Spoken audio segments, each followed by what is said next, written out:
The young beauty, dressed in an elegant dress the color of the morning sky, with flawless white skin and noble posture, shuddered when her name, like a gust of wind, rustled in the air,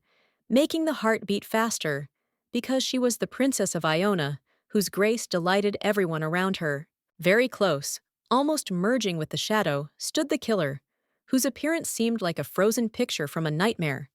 and in his hands he clutched a bloody sword, from which the scarlet blood of his last victim, sprawled on the cold stone slabs in a silent farewell to this world, flowed in heavy drops. The young man turned sharply, his snow-white hair fell in careless waves, and his wild, piercing gaze, like the flames of a raging fire, rushed at the girl, fettering her with invisible chains, after which he asked with a threat and hidden interest what she was doing in this place, where she clearly did not belong. The beautiful lady, realizing the nightmarish situation she had gotten herself into, felt her breathing become intermittent and her heart squeezed with icy fear, because every thought of hers, piercing her consciousness like a flash of lightning, whispered to her that perhaps her story would end here and now, under a merciless gaze. The surprised man in the impeccably tailored suit, in which one could unmistakably recognize an aristocrat, slightly raised an eyebrow, and, with a slight note of amazement in his voice, repeated after her that fateful word. The end, as if tasting it, as if pondering its true meaning. In a voice as cold as a winter wind, the nobleman said that Jonah had seen something that should not have remained in her memory, and now this knowledge had become a sentence for her from which there was no escape. For fate does not forgive those who cross the line of what is permitted. The princess sat on the cold stone floor, clutching the hem of her dress with her fingers, and in her head pulsated a single thought. All she wanted was to change her fate. But now her interlocutor uttered words that meant that she had to be disposed of as an unwanted witness. An hour ago, everything was completely different. A girl from the modern world, unaware of what awaited her, cried out cheerfully, spreading her arms and stretching in her chair after sitting for a long time, feeling how her stiff muscles ached pleasantly after a small movement. She had barely had time to enjoy this short moment of rest when an insistent knock on the door made her jump, and, turning back with interest, tearing herself away from the computer screen, she thought about who it could be. But, looking through the peephole, she realized that it was just a delivery. The delicious chicken legs and wings, neatly placed in the box, exuded a delicious aroma, filling the room with warm, spicy notes, promising a real gastronomic delight, from which it was difficult to look away without feeling a feeling of hungry anticipation. The girl turned away sharply to hide the treacherous gleam in her eyes, because in front of her lay food that looked so incredibly tasty and tempting that it resembled a real work of art, worthy of admiration, and not just an instant disappearance into the abyss of pleasure. She herself was not just a beauty, but also a talented writer, the author of many novels, whose stories captivated readers with their depth, drama, and rich emotions, penetrating into people's hearts, leaving behind a long, lingering trace of inspiration and reflection. She recently completed her new book, a grim, ruthless dark fantasy called The Traitor's Tomb, where no one found salvation and every hero sooner or later met their tragic fate, plunging into the abyss of despair, betrayal, and fatal mistakes. With a feeling of deep satisfaction, pride, and slight exhaustion, she reached out her hand to the crispy golden chicken leg, deciding that this small celebration would be a worthy conclusion to her long journey to the end of a novel that now belonged to the world. The girl smiled happily, anticipating a hearty dinner, because she intended to eat the entire box of food alone, enjoying every bite, because hunger had been tormenting her since the morning, and this delicious aroma only increased the desire to quickly satisfy her appetite. But suddenly, her body was pierced by a strange sensation, inexplicable, viscous, similar to a slight nausea from which the world before her eyes seemed to sway, and she, blinking her sleepy eyes, tried to concentrate, but everything around her suddenly began to seem somehow unreal, as if in a protracted, disturbing dream. Puzzled by this incomprehensible state, she slowly rubbed her eyes, hoping that the illusion would disappear, that everything would return to its place, but something inside told her that something inexplicable had just happened, going beyond the boundaries of ordinary reality, as if her consciousness was about to fall into the abyss. The girl closed her eyes again when a sharp, piercing pain squeezed her head, as if cold claws were squeezing her skull, not even allowing her to breathe normally, and the world around her for a moment became shaky, unreal, as if her consciousness was balancing on the edge between reality and nightmare. At that moment, a strange, ominous voice sounded in her head. It sounded quiet, but there was no room for doubt in its intonations.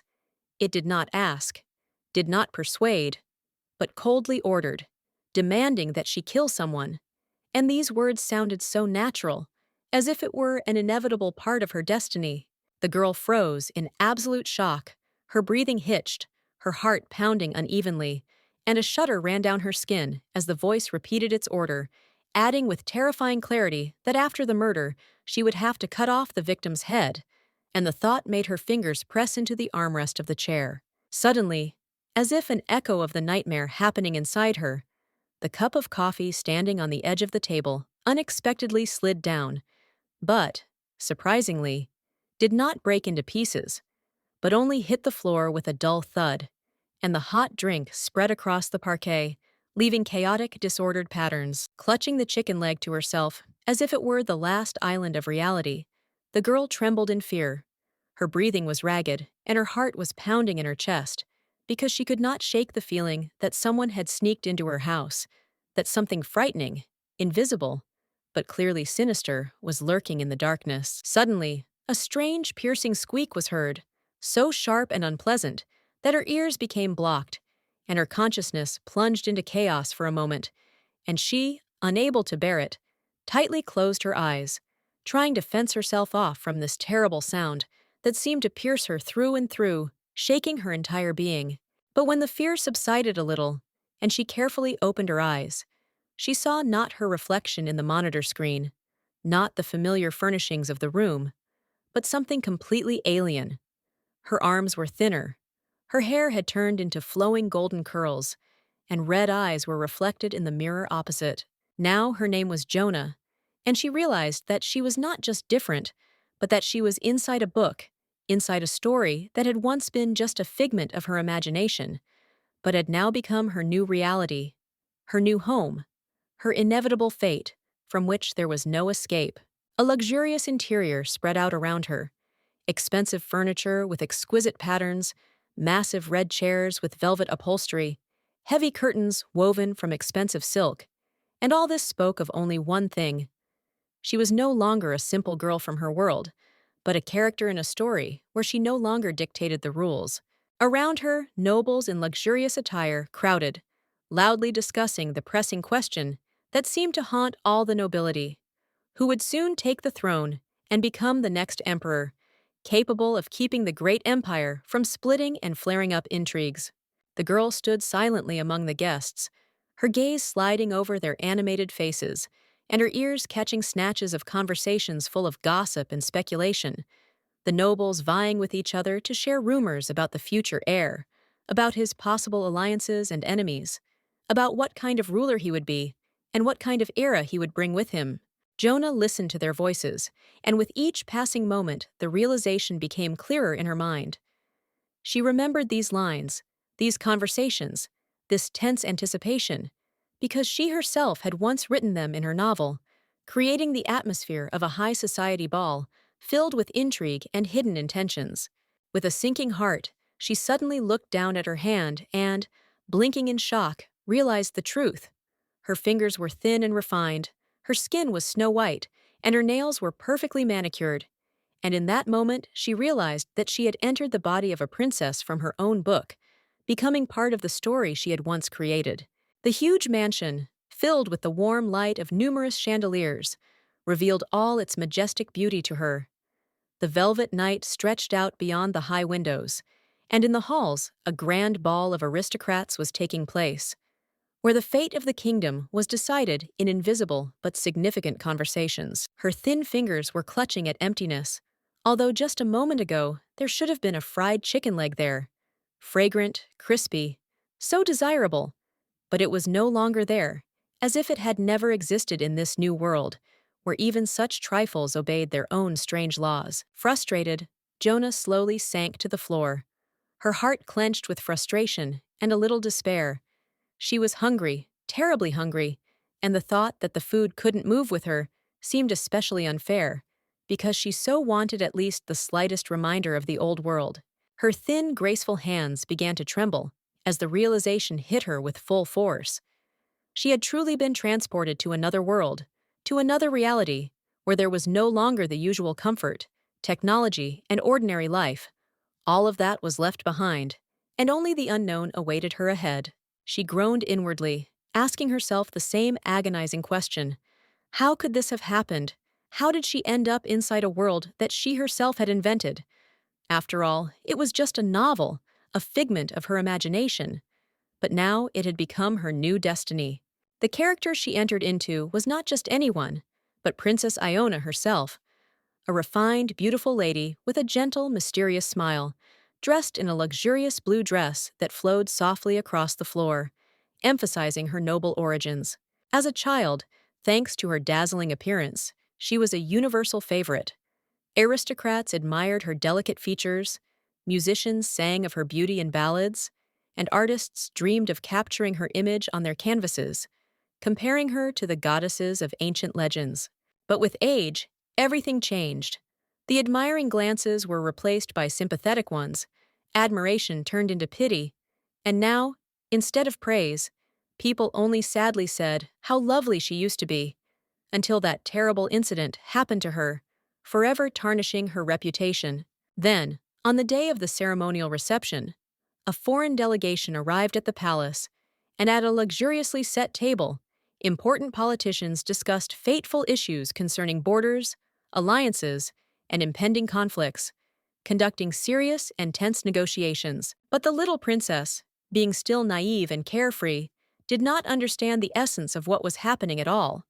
She was bored, her thoughts were far from diplomacy, and, hearing in the conversation a word vaguely reminiscent of candy, she decided that they were talking about sweets. Unperturbed, she chewed a piece of scrambled egg, leaned forward, and, beaming at the dignitaries, innocently asked if they had any serious sweets problems in their empire, hoping to start a conversation that she felt must be truly important. Then an awkward silence hung in the air. Everyone froze, stunned by the stupidity of the girl, who with her words had broken the whole serious mood of the reception. The gaze of the nobles and guests instantly turned to her. In their eyes, a mixture of surprise and bewilderment was read, as if reality itself could not believe what was happening. The emperor, no matter how hard he tried to hide his embarrassment, could not hide his confusion. He was shocked because he did not expect that the princess, representing his family, would turn out to be such a naive fool who, walking through life, did not even notice that real political intrigues and tragedies were boiling around her. Annoyed and shocked at being trapped in this stupid girl's body, Jonah clenched her teeth and bit her handkerchief, trying to hold back the surge of anger. It was excruciating. Her mind, filled with deep thoughts and experiences, was now trapped in the shell of a naive body. The red ballroom had been magnificent, with massive curtains trimmed with gold threads flowing softly across the window openings and crystal chandeliers shimmering faintly in the dim light, creating a sense of grandeur. But now all of this seemed like just a backdrop to the awkwardness that had overwhelmed her. As soon as Jonah realized what was happening, her reaction was instantaneous. She suddenly covered her mouth with her hand, and a loud, shocked gasp escaped from her chest, which literally echoed throughout the room, reflecting the depth of her shock and the terrible realization of what she had just discovered. According to the plot, the current emperor was doomed to a quick and terrible death, which was to be brought upon him by a traitorous hand, and this moment of tragic completion was already inevitably close, like an ominous turn in the inevitably developing narrative. Jonah, realizing that everything she had ever wanted depended on this decision, without a moment's hesitation, rushed headlong into a run, determined to prevent the emperor's death, and, therefore, to change her own fate, for she could not allow such a tragic outcome. The beauty, sparing no effort, rushed along the long corridors of the palace, her heart pounding with fear and despair. If the current ruler dies, then her life will become nothing, because in this case, there will be nothing left but emptiness and a gloomy future, where her fate will be decided in the hands of others. After her father's death, young Jonah was left alone, without political support,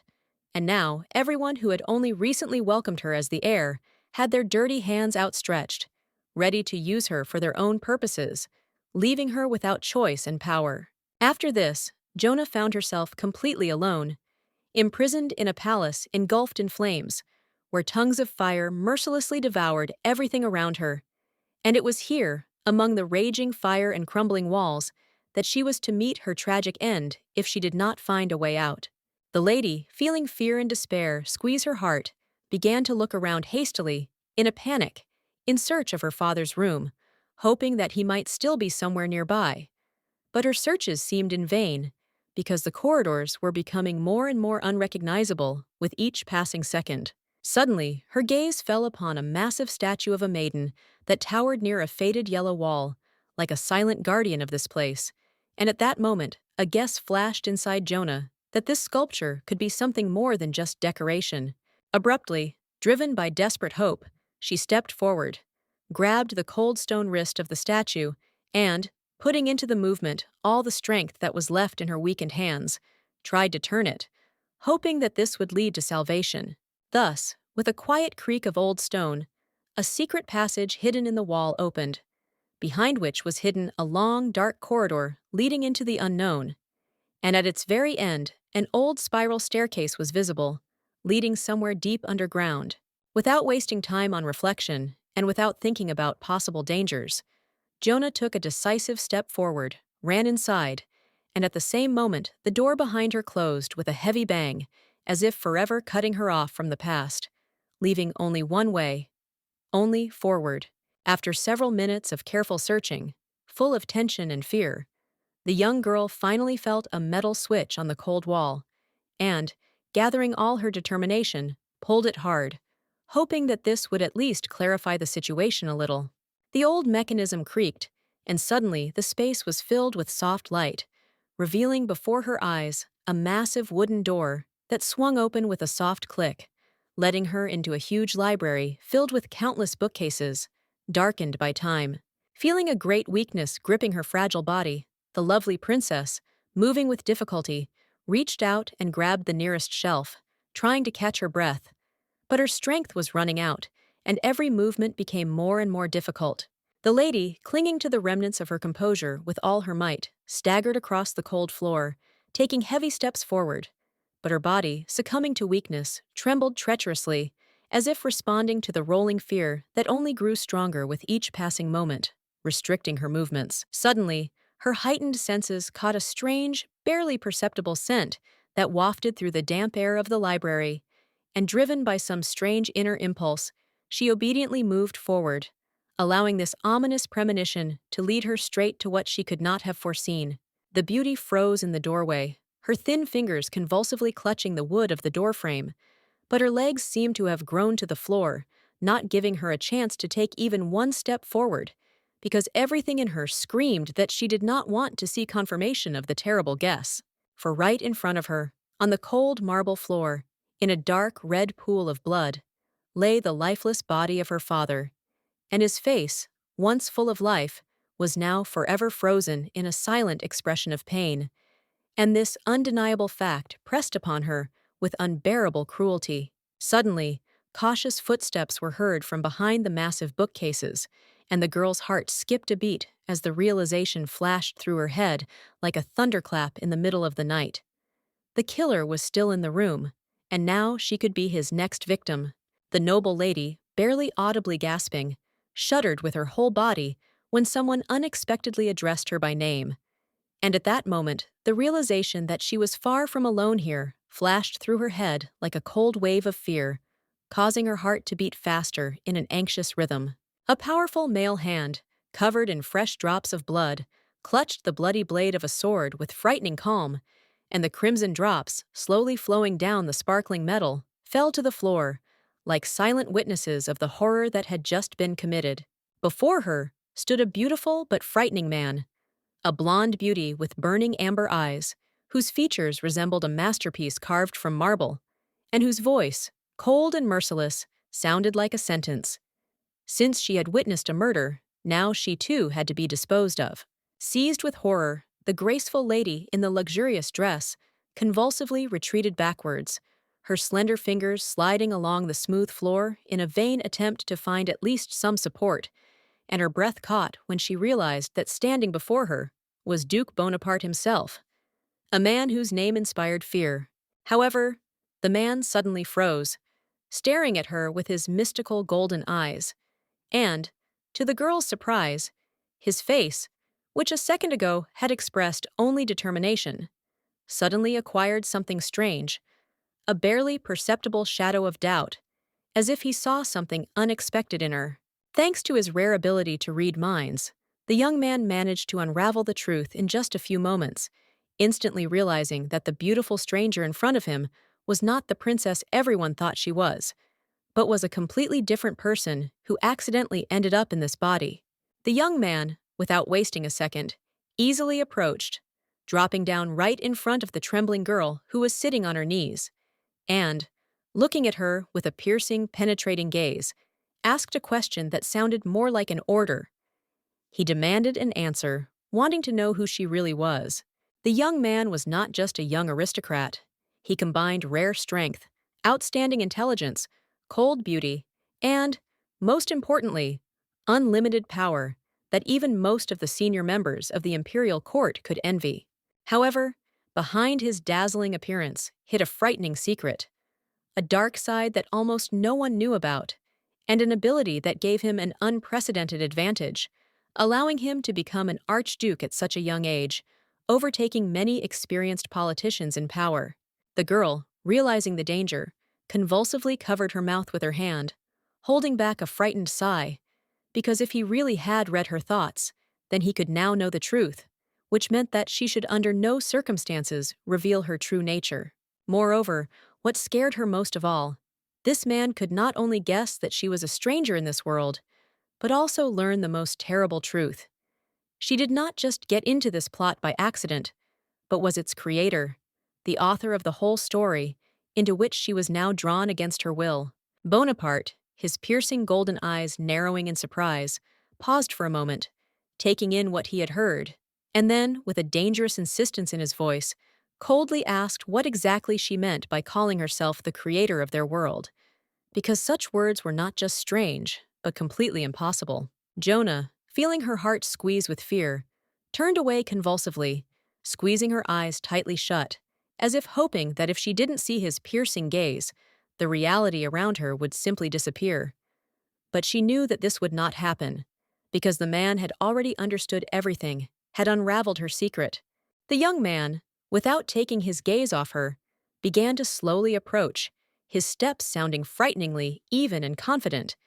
But before he could take the next step, a piercing cry suddenly rang out, filling the space with great alarm. The next moment, there was loud knocking on the door. The persistent knocks grew louder, sounding demanding, alarming, and behind the door, anxious voices were heard calling for the emperor. Someone was trying to enter inside, clearly alarmed by what was happening in the room. The man, with visible fatigue and cold disdain, began to slowly wipe the scarlet marks from the blade, and then, throwing an icy glance at Iona, rudely said that she was only wasting his precious time, not living up to his expectations or trust. Without giving her a second to process what he had said, he grabbed her wrist sharply, squeezing it so tightly that it seemed like the skin would crack if he held on a little longer. And then, in a firm, no-nonsense voice, he ordered her to immediately help him get back to where they came from, without asking any unnecessary questions. Their footsteps, merging with the silence of the night, echoed loudly along the deserted street as the two of them slowly but confidently left the crime scene, taking with them all sorts of secrets that should not have been revealed under any circumstances. Amidst shrill screams that echoed down the deserted corridor, the pair rushed towards the hidden entrance, and with obvious irritation and contempt, Bonaparte angrily ordered his companion to shut up and not waste his time with stupid questions anymore, as she was only getting in the way of his actions. When the secret door finally opened, all the darkness opened before them, as if absorbing the light, and the dark corridors of the palace, in which terrible secrets were hidden, inaccessible to prying eyes, like an invisible wall separating them from the outside world. The lady, not expecting such a bright light, squinted from the blinding glare and, instinctively covering her face with her hand, noted with surprise that this place was completely different from the passage through which she had entered earlier and clearly led to some unknown part of the palace. The young man, ignoring her expression of displeasure, confidently placed his hand on her shoulder, stroking it lightly, and with cruel determination said that if she still wanted to stay alive, she would have to follow his instructions, silently obeying, without asking any more questions. The noblewoman, with deep despair and hopelessness in her eyes, nodded quietly, not wanting to meet her death. But despite all her attempts to avoid it, she could only come to terms with the fact that she had no choice, and death was already too close. Together, they continued their way through the dark corridors, when suddenly, in the distance, a piercing cry was heard, filled with horror and alarm, that His Majesty was overwhelmed, and this cry echoed, causing them to stop instantly, succumbing to a general panic. It was the voice of the guards, who, hastily heading towards the princess, loudly and insistently called her, as if trying to warn her of the imminent disaster that was creeping up, and each of their steps echoed along the corridor like an alarming sign, a harbinger of an impending catastrophe. One of the guards, looking completely bewildered, reported that a terrible disaster had occurred, and it had already become known that the emperor was dead, and the entire empire was plunged into shock, and now no one knew how to live on, when the figure of their strict ruler had disappeared. Bonaparte, acting according to a preconceived plan, began to play his part, feigning great shock, as if he himself had not been involved in the death of the emperor, wondering how it could happen that the ruler had passed away so suddenly, as if he had not been the one who had taken it. The girl stood next to him, her gaze fixed on her companion, and she could not hide her admiration for his unsurpassed acting skills, which allowed him to hide all his true intentions and feelings behind an impeccable facade of confidence and calm. This handsome man, who had previously stabbed the former ruler with a cold knife without a shadow of conscience, stood before her with an imperturbable expression, as if his actions did not matter in the slightest, hiding all his true feelings behind a mask of calm. When she asked him if he had seen anything suspicious, the handsome young man remained silent, showing no signs of emotion. His male eyes remained indifferent, and he chose not to answer, as if the question was completely unimportant to him. He then casually waved his hand in front of him, as if brushing off unnecessary questions, and calmly said that he had already spoken with the princess earlier, so he did not see anything strange in what was happening, considering the situation absolutely normal and not requiring further attention. Then, with a cold and confident look, the nobleman cast a threatening glance at her, as if openly hinting that the aristocrat should support his version and silently agree, playing along with him in this complex performance so as not to attract unnecessary attention to herself. The lady remained silent, her thoughts clearly aware that the man was trying to use her as an alibi, and she understood that if she did not agree to his terms, she risked falling into a trap from which it would not be easy to escape, becoming an unwitting accomplice to his cunning plan, into which she had already been drawn. After her silence became the answer, she nodded slightly, as if confirming his words, agreeing with his proposal, knowing that this was the only way to avoid further suspicions and unpleasant consequences in this dangerous game, in which any mistake could cost his life. The guards, having received their instructions, quickly disappeared, heading into the corridors of the palace in search of the killer, their steps disappearing into dark passages where their tracks were lost, swallowed up by a silent shadow,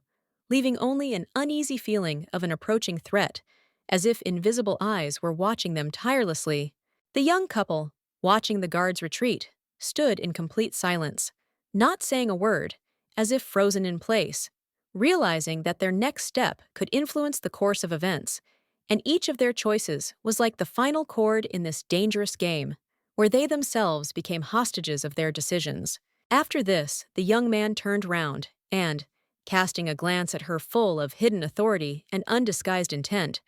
ordered Jonah to follow him, as if his words were not just a request, but a clear and inevitable order, which she could not help but obey, despite her inner resistance. Her feminine steps echoed behind his confident masculine ones, softly sounding on the cold marble floor, creating a sense of harmony and order in this magnificent space, where every sound resonated in the air, filling the hall with tense silence. The magnificent hall before them was decorated with a luxurious chandelier that shimmered with a soft light that cut through the darkness, and heavy window curtains, saturated with flowers,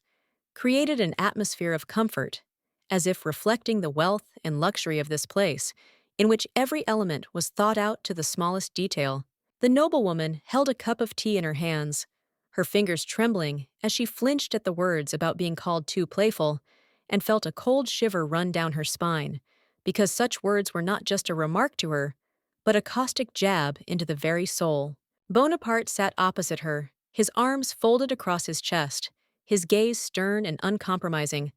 as if trying to understand who she really was, penetrating deeper into her essence with each passing moment, as if trying to crack her hidden secrets and weaknesses. Jonah hesitated, her nerves giving way to the tension, and she began to fidget with her hands, trying to control the excitement that was evident on her face, although she tried to hide her emotions behind an outward calm, which was becoming increasingly difficult to do. There was food on the table and a kettle nearby, creating a cozy atmosphere despite the tension in the air, and it all seemed like a strange contrast as Jonah struggled with her inner turmoil, her thoughts racing in search of a solution, restlessly sliding from one memory to another. Bonaparte asked sternly that if he were a character in a new novella, it would turn out that the entire world around him would also be fictional, like a carefully created plot, where every action and event is controlled, and where there is no place for chance, and everything that happens is just a figment of someone's imagination. Uncertainly, the beauty agreed with his words, but she could not find suitable explanations, how all this could be explained or justified, because her mind was filled with doubts, and she could not say exactly what was really happening, confusing reality with fiction, as in the most confusing dream. The lady did not know how to react, because everything that was happening seemed so absurd, and she herself, having found herself in this novel completely by accident, was confused, completely lost, and not understanding how she ended up here and how to get out of this absurd situation. In her mind, she was sitting on her knees, tormenting herself with thoughts and desperately holding her head, feeling how horror and confusion overwhelmed her, as if the whole world around her was turned upside down, and her only desire was to break out of this book, where everything that was happening seemed alien and strange, like a scene from a strange dream. Almost crying, she yearned for simple things like chicken legs, which in her memories were incredibly appetizing, and she dreamed of returning to her world, where food and ordinary life seemed so real and understandable, so warm and homely, filling her inner world with comfort and peace. Bonaparte continued the conversation, waving his hand, as if to show that he didn't care about her doubts and worries, and calmly spoke about his future, as if he already knew that their lives were not just a random story, but part of a well-thought-out plot, where he was just a character. The noblewoman awkwardly looked away, feeling her heart squeezed with helplessness and uncertainty, and fell silent, not knowing what to answer, because there were too many questions in her head, and there was neither time nor confidence to resolve them, and she could not find the words to express her fears and worries. According to the plot, Bonaparte was supposed to die. His heart suddenly stopped beating, as the course of events predicted. But at that moment, something went wrong, and she, with horror realizing that everything was not going according to plan, felt fear grip her. She immediately shuddered, covering her mouth with her hands in an attempt to hide her confusion and disarray, unable to contain her excitement, because she kept forgetting that her companion, as an experienced manipulator, could read her thoughts and was able to see her inner experiences. The man, frozen on the sofa, motionless, concentrated, and then finally ordered her to tell him everything in great detail, as if his life depended on every word, and now she had to tell him everything she knew, exposing her role in this incredible, dangerous plot. The guy's face was stern, full of determination and cold persistence. His eyes did not leave her, and he wanted to know his entire story, from the very first steps, right up to the last moment, and each of her answers became the key to the riddle that he was so desperately looking for. In the book, after the tragic death of the emperor, a prince was to ascend the throne, a blond youth dressed in a bright red cloak, who, thanks to his exceptional appearance and impeccable charisma, immediately won the respect of everyone who met him. Bonaparte, not missing the chance, took advantage of the moment and, having seized power, began to manipulate the new king, like a puppeteer controls his toy, forcing him to make decisions that were beneficial to him, while he himself controlled every step, thereby strengthening his influence and promoting his hidden goals. However, one day, when the emperor finally learned that it was the duke who caused the death of his family, the flames of rage engulfed his heart, and the desire for revenge became his main driving force, determining all his further actions, because revenge was now the only meaning of life for him. The beauty froze awkwardly when she suddenly realized that she did not remember what was supposed to happen next according to the main plot, and despite her confidence in control of the situation, her memory refused her, leaving her in deep confusion, which led to a feeling of complete loss of direction. The man, noticing her confusion, did not hesitate and, looking at her decisively, with an insistent and even slightly threatening tone,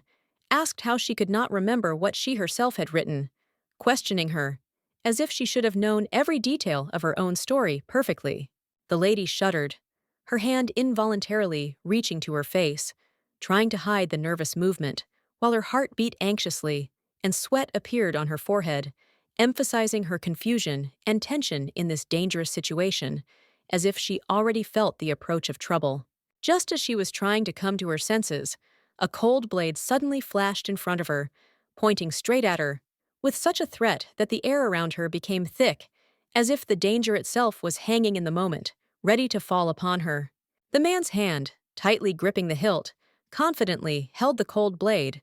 and the guy, with a ruthless expression on his face, declared that she was undoubtedly guilty of creating this world, that her mistakes led to the disaster, and even if she killed him, it would not change everything that had been done. His gaze was full of determination and menace. The cold confidence in it left no room for doubt, and the man was determined to finish her off,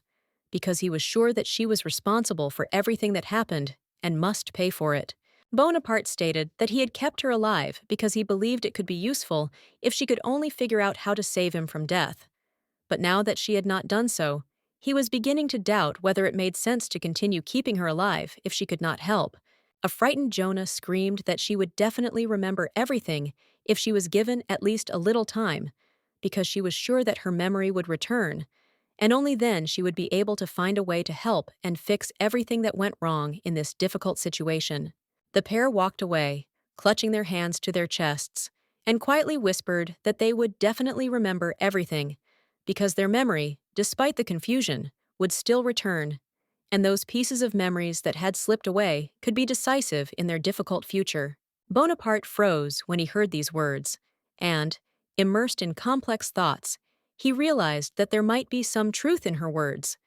that her help could be decisive,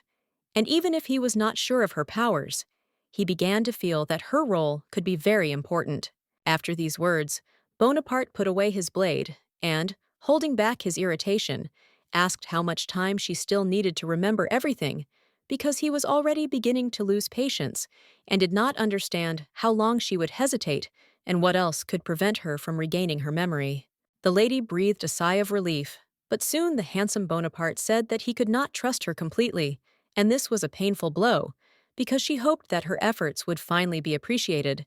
But in his eyes, there remained only a shadow of doubt and mistrust. A man's hand placed the documents on the table, and a voice, completely without any emotion, ordered the princess to sign, as if there was no other choice but to comply with his demands, and he was impatiently waiting for her to do so without the slightest hesitation. The girl asked what kind of documents these were, and in response, she heard another order to sign them, and, feeling growing uneasiness and great anxiety, she obediently reached for the pen, fearing that any mistake or delay could turn against her in the worst case, after which the noblewoman handed the signed papers back to the man, trying to remain calm, although inside she was tossing and turning with anxiety and worry about what she had just signed, not knowing all the consequences of her actions and what awaited her next. Bonaparte, taking the documents, also put his signature, and then, carefully looking over the lines with his eyes, as if finding some hidden meaning in them, thoughtfully remained silent, giving no sign that he was thinking about what had just happened. It was only when the princess breathed a sigh of relief, realizing that everything was finally over, that the man spoke, saying that there was a marriage contract in front of her, and now they were officially a bride and groom, which made her heart clench in surprise and bewilderment. In shock and complete confusion, the young beauty froze, not expecting such a turn of events. Her eyes filled with surprise, and she could not believe what had just happened, feeling how the world turned upside down in an instant, not knowing what to do next. The dear lady jumped to her feet, her hands pounded the table in rage, and she, unable to contain her emotions, screamed, demanding an explanation of what Bonaparte meant by his words, which so unexpectedly destroyed her entire peace and tranquility. The man's finger pointed upward with determination, and without showing the slightest sympathy, Bonaparte, coldly and without emotion, informed her that she was given exactly 1 month, no more, to prove her usefulness. Otherwise, she would pay for it with her life. After this, Bonaparte, without hiding his determination, in a stern and ruthless tone, declared that if the beauty did not demonstrate her value in this short time, and did not justify his high expectations, then her fate would be decided, and she would die, becoming nothing more than a useless object. Jonah, who was standing by the table, looked up with a frightened and confused look on her face, her hands still touching the surface helplessly, and her eyes filled with complete confusion and horror as she tried to understand what this man really meant. The fear and uncertainty that rolled down her face made her freeze in place, unable to understand how to properly react to this cruel and completely unpredictable reality that was imposed on her without any compromise, like a merciless sentence with which she would have to live. The maids helped the lady dress with great care and attention, carefully combed her long hair, and carefully applied nourishing cream to her face so that her skin would look fresh and her hair would become silky and manageable, in keeping with her high status. The maiden, feeling deeply troubled and confused, turned away with a heavy heart as her thoughts involuntarily returned to what she was about to do, and every glance at the preparations for the coming event only increased her anxiety and worsened her well-being. The girl's golden curls gradually unraveled. Her long strands flowed softly down, creating an impression of lightness and tenderness. But at the same time, there remained sadness and wariness on her face, which did not disappear, despite the care of the maids and their diligent work. Suddenly, when the comb ran too hard through her long hair, the girl screamed loudly from unexpected pain, and her face immediately distorted from discomfort, despite the efforts of those around her, trying to make everything as neat as possible. The maid, blushing with shame, quietly apologized to the princess for her mistake, trying to justify her actions, hoping that her apology would be accepted.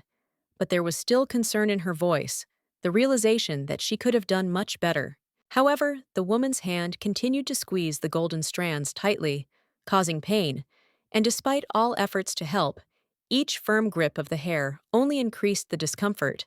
making the princess feel how the unpleasant sensations increase with each movement. Another maid roughly massaged the lady's gentle hands, trying to relax her, but only making the situation worse as she squeezed her palms too hard, causing inconvenience and discomfort, not noticing that the princess only felt irritation from her actions. When the maids had finally finished their work, they silently took their things and quietly left the room, not daring to even look at the lady, who continued to sit in silence, watching them with an expression of displeasure and fatigue on her young face. The girls bowed to their mistress before leaving her presence, and despite their attempts to hide their feelings, they bowed to her,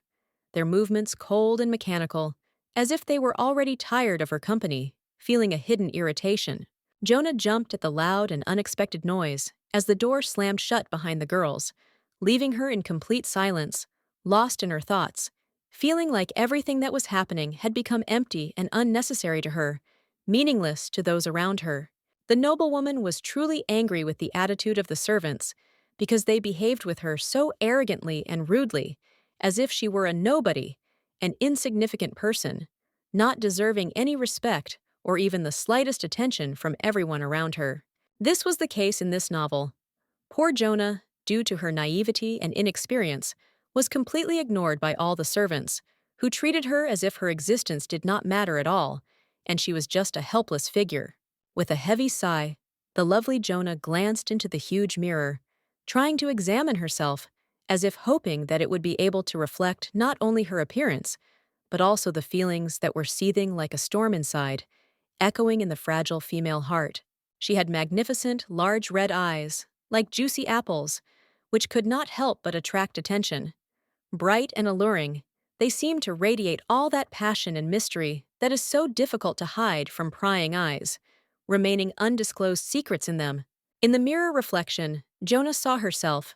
a stunning blonde princess with flawless snow-white skin, long eyelashes, and a look that simultaneously radiated tenderness and hidden melancholy, as if deep experiences and unexpressed worries were hidden in it. For a moment, the girl froze, completely absorbed in the process of getting used to her new appearance, peering into her reflection with such concentration that it seemed she could feel how her perception of the world was changing, because now she had become a completely different person. Jonah tried to calm herself down, thinking that maybe it was all just a dream, that she had actually just fallen asleep in normal reality, and was now in a strange, frightening nightmare that she hoped would soon end and she would return to her normal life. Soon the lady, feeling tired, went to her bed, raised her legs, and lay down on the soft sheets, hoping to at least rest a little, immersed in silence, and forgetting about the disturbing thoughts that tormented her soul in recent days. Placing her hand on her forehead, Jonah exhaled heavily, her thoughts again returning to that strange voice that not long ago ordered her to kill someone. But who exactly was the object of this order, she still could not understand. And this scared her. A new morning had arrived, and through the high windows of the majestic castle, a soft light was shining into the spacious courtyard, illuminating everything around. And the blue sky, without a single cloud, gave clarity and a feeling of freedom, despite the anxious atmosphere that hung within the walls of the castle. Jonah found herself in the armory, a huge room where numerous sharp spears lay on the shelves, sparkling like diamond rays, ready for battle, and in the corners stood shields and other weapons that suddenly became a part of her life, and all this filled the space with inexplicable tension. A noise was heard from the corner of the room, which echoed throughout the entire room, when one of the girls, seized with horror, tried to figure out what was happening in this beautiful place, where there were so many weapons, and why they were collected in the princess's room. Jonah was in complete shock, trying to comprehend that there were now so many weapons around her bed, as if they were preparing for an attack, and she couldn't understand how all this connected to her life, and why her room was now turned into something completely alien. Before she had time to fully recover from what was happening, she suddenly heard the door open, and her brother entered the room, who, not noticing the tense atmosphere, wished her good morning with sincere interest, plunging Jonah into even greater confusion. Her cute younger brother, with blue eyes and golden hair, asked his sister not to worry, saying that he had contacted a priest who would come soon and sort everything out, so she could not worry about the future, not being afraid of anything, calm down, because everything will be fine. Jonah sighed heavily when she realized who was standing in front of her, because it was the prince, and now the king, the man she once shared so much with. But everything had changed, and now their worlds had become so distant, alien, and almost unrecognizable, like strangers. It was her dear younger brother, named Armand, who always loved his sister, treasured her, and respected her opinion, and for him she was the most important thing. And despite his age, he was always ready to support her in any situation, not counting the difficulties, even if everything did not go according to plan. The girl coughed sharply, trying to hide her embarrassment and reminding herself that she needed to play the role of a naive fool, so as not to give away her true mood and reaction, which she carefully hid inside herself, not showing weakness, and holding herself confidently. But then Armand, with a heavy expression on his face, uttered the words that touched her heart so painfully. He said that their father had died the night before. The man's voice was full of loss, and the girl felt how hard it was for him to talk about it, because he himself could not believe what had happened. The lady smiled in surprise, and, deciding to play her role of a naive fool, curiously asked what exactly the word died meant, as if she could not understand what was being discussed, which only emphasized her diligent playfulness at this moment. The man, with a heavy sigh, explained that it meant the death of their dear father, who had been killed by some unknown killer, and his bad words hung in the air like an insurmountable weight, so that they contained both regret and despair at what had happened. The girl, without changing her facial expression and continuing to smile, as if not understanding that her brother was talking about a tragedy, continued to play her role as if nothing had happened, hiding all those feelings that raged in her soul under the mask of carelessness. The brother took his sister's hand in his own painfully, with anxiety in his eyes, and said that he was very worried about her, because her well-being was the most important thing to him, and this great anxiety did not leave him for a minute. Anxiety squeezed his heart, making him worry. Armand sat down by her bed, looking at her with pain in his soul, and quietly said that she was the only thing he had left, his dear little sister, and despite all the trials and losses, he could not afford to lose her, for she was the meaning of life for him. When his relative accepted his help, the young man felt relieved and, with a slight smile, asked her to be patient with her illness for a little while, but added that it was necessary to strengthen her peace and security, since it was his duty to protect her so that she would feel safe and at peace. After this, young Armand stood up and, smiling, said that if necessary, he would order his servants to prepare breakfast for her, because it was important to him that she felt care and attention, even in such difficult and dangerous moments for both of them. The girl, having said goodbye to her dear brother, smiled at him, trying to hide behind her bright and sincere smile the anxiety that did not leave her heart, because she was perfectly aware that ahead of them there were not only joyful moments, but also inevitable trials that they would have to cope with. The prince, walking confidently away, took a few steps. His steps were quiet and determined, but suddenly, as if something in his soul made him stop, he slowed down and, stopping abruptly, turned his back to her, as if he felt that something remained unsaid. Afterwards, with his back to her, he said that he knew that she had spent time with the Duke yesterday. His voice was serious, and his words were weighty, and there was anxiety in them, as if he had a premonition of something, and his words echoed in her heart, causing a strange uneasiness. Jonah, smiling but with obvious tension in her voice, responded with forced joy that yes, they had indeed met and just talked, but her words could not hide the fact that she was nervous, sensing hidden meanings in these words. Armand, noticing her anxiety, abruptly changed his calm and confident tone to a more agitated one,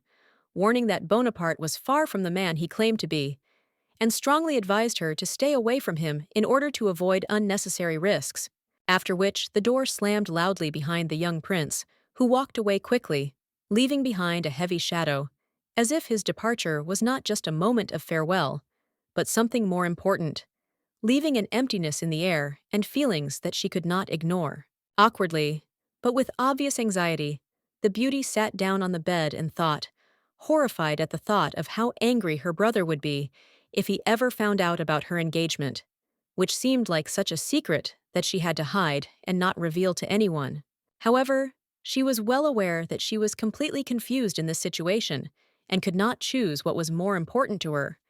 to follow her heart, or to think about how much her brother loved his sister and how this could affect their relationship if the truth ever came out. The lady was having tea on the veranda, where a table and chairs were comfortably arranged, and behind her stood servants ready to help if she needed anything, creating an atmosphere of calm and peace, although her thoughts were far from this peace and quiet, completely absorbed in anxiety. Tired, the girl leaned on her hands, folded in front of her, and, lost in thought, tried to understand what she should do next, what decision she needed to take in the situation, which seemed to be getting more complicated with each passing moment. The blue sky, strewn with light clouds that glided smoothly across the boundless vault, seemed so peaceful and beautiful that for a moment she forgot about all her worries and experiences. However, reality soon overtook her again, and she realized that her life could change dramatically. Suddenly, feeling her emotions overwhelm her, she clenched her fists in front of her and, not holding back her despair, shouted loudly that she would survive at any cost, despite all the difficulties, and that, despite everything that was happening around her, she was not going to give up, finding within herself the strength to fight for her freedom. The lovely Jonah started as the Duke suddenly appeared before her,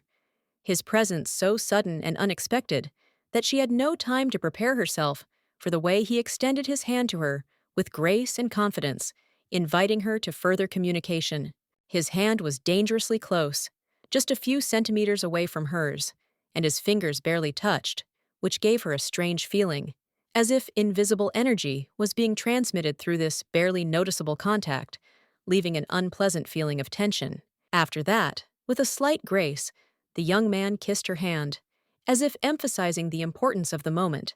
and then, stepping back slightly, with genuine interest, asked if it was normal that she returned to her room so late yesterday. His voice sounded with a note of care and concern, making Jonah think. The princess felt her body break out in a light sweat, and everything inside her was shaking, as if her nervous system could not cope with such an unexpected close contact and manifestation of attention. And despite the desire to respond, she could not find words, which spoke of deep embarrassment and fear. The Duke then turned to the maids, asking them to leave the room, stating that he needed to speak with the lady alone, and with a slight, almost imperceptible gesture, pointed to the door, expressing a desire to be alone with the lady for a more personal and frank conversation. The maids, not hiding their great curiosity, left, whispering among themselves, confident that soon the whole palace would be full of rumors about what had happened behind closed doors, and their whispers filled the air with mystery, anticipation, and possible consequences. Trying to keep her cool and not show her emotions, the girl, slightly bowing her head, asked in a restrained voice what brought him here, trying to hide in her voice the anxiety that was growing in her heart and the uncertainty that overwhelmed her, standing before him all alone. The man, sensing her tension, changed his tone to a rougher and more decisive one, holding back all the emotions that were on the edge, and replied that he had come for the same reason for which he had stood before her earlier, as if he were returning to the same unresolved matters that were of great importance to both of them. Bonaparte replied sullenly that he did not like the rumors that claimed that he had married a princess called a fool, and with obvious dissatisfaction, he ordered the lady to stop behaving so stupidly, adding that she should have realized long ago the seriousness of what was happening. The girl, holding back a wave of anxiety and inner restlessness, began to play with her hands on the table, as if trying to find consolation, and, with a slight smile on her lips, replied that she would gladly agree to the request. But she understood that her brother would begin to suspect her, which would inevitably lead to dangerous consequences. Horrified and with a heavy heart, the lady realized with horror that the man was not only going to kill her brother, but also to force her to relive all these tragic events, depriving her of any hope for a peaceful future and safety, which left her in a state of fear and helplessness. The guy, with obvious surprise and bewilderment, fell silent. His face changed. He did not expect that the girl would show such care and affection for her brother, which made him look at her from a different side, unraveling her hidden feelings, which she so carefully tried to hide. After which, with a gentle and sinister expression on his face, he began to gently stroke her cheek, as if trying to assert his power and authority over her fate, saying that anyone who dared to stand in his way would certainly die, which sounded like a threat, but there was a shadow of something deeper in his voice. Then, leaning towards her, he gave her a command with a slight, almost imperceptible contempt, asking her to smile, because they were already being watched from hidden places, and the gaze on their actions was not only alien, but also full of hidden interest, which added tension to their communication. Swallowing with excitement, young Jonah, with a hint of wariness and slight fear, stretched a languid but sweet smile on her face, trying not to give away her true feelings and tension, but her heart was beating wildly from what was happening around her. And then, trying to hide her real feelings, she made a reserved and calm face, and then, with a slight laugh, continued to play her role, hoping that her external calm and confidence would be able to convince everyone who was watching her that she really was not experiencing internal unrest. Mentally, standing in front of the Duke and feeling the full weight of the moment, Jonah called him different words, scolding him for his coldness and cruelty, because each of his actions caused her more and more disgust. But she remained calm, and only for a moment allowed herself to free herself from this whole mask. Then suddenly, the man's hand suddenly reached forward, as if in a sign of powerful attraction, approaching her face, and his gesture became so sharp and confident that Jonah felt her heart beat faster with anxiety and worry. And the Duke, with a cold determination in his voice and a confident look, firmly declared that he would announce their engagement in a week, immediately after the burial of the former emperor was completed, as if everything had already been decided and the time for any discussion had long passed, leaving only his will and plan. Surprised, confused, and completely overwhelmed by what was happening, Jonah barely had time to realize that he was going to do everything so quickly that even the sweat from her face barely had time to run down.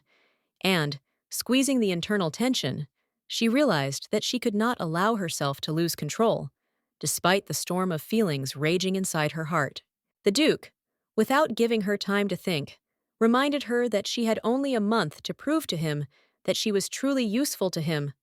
Otherwise, she risked facing consequences that could turn into a tragedy for her if she did not want to accept this game. The blue sky, serene and clear, with clouds floating across the firmament, and butterflies fluttering around, creating a wonderful contrasting calm that seemed so far removed from the tension that reigned in Jonah's soul, as if everything around was in complete peace, and she was the only one who carried the storm within herself. The young lady sat outside drinking tea again. Each day seemed almost identical to the previous one,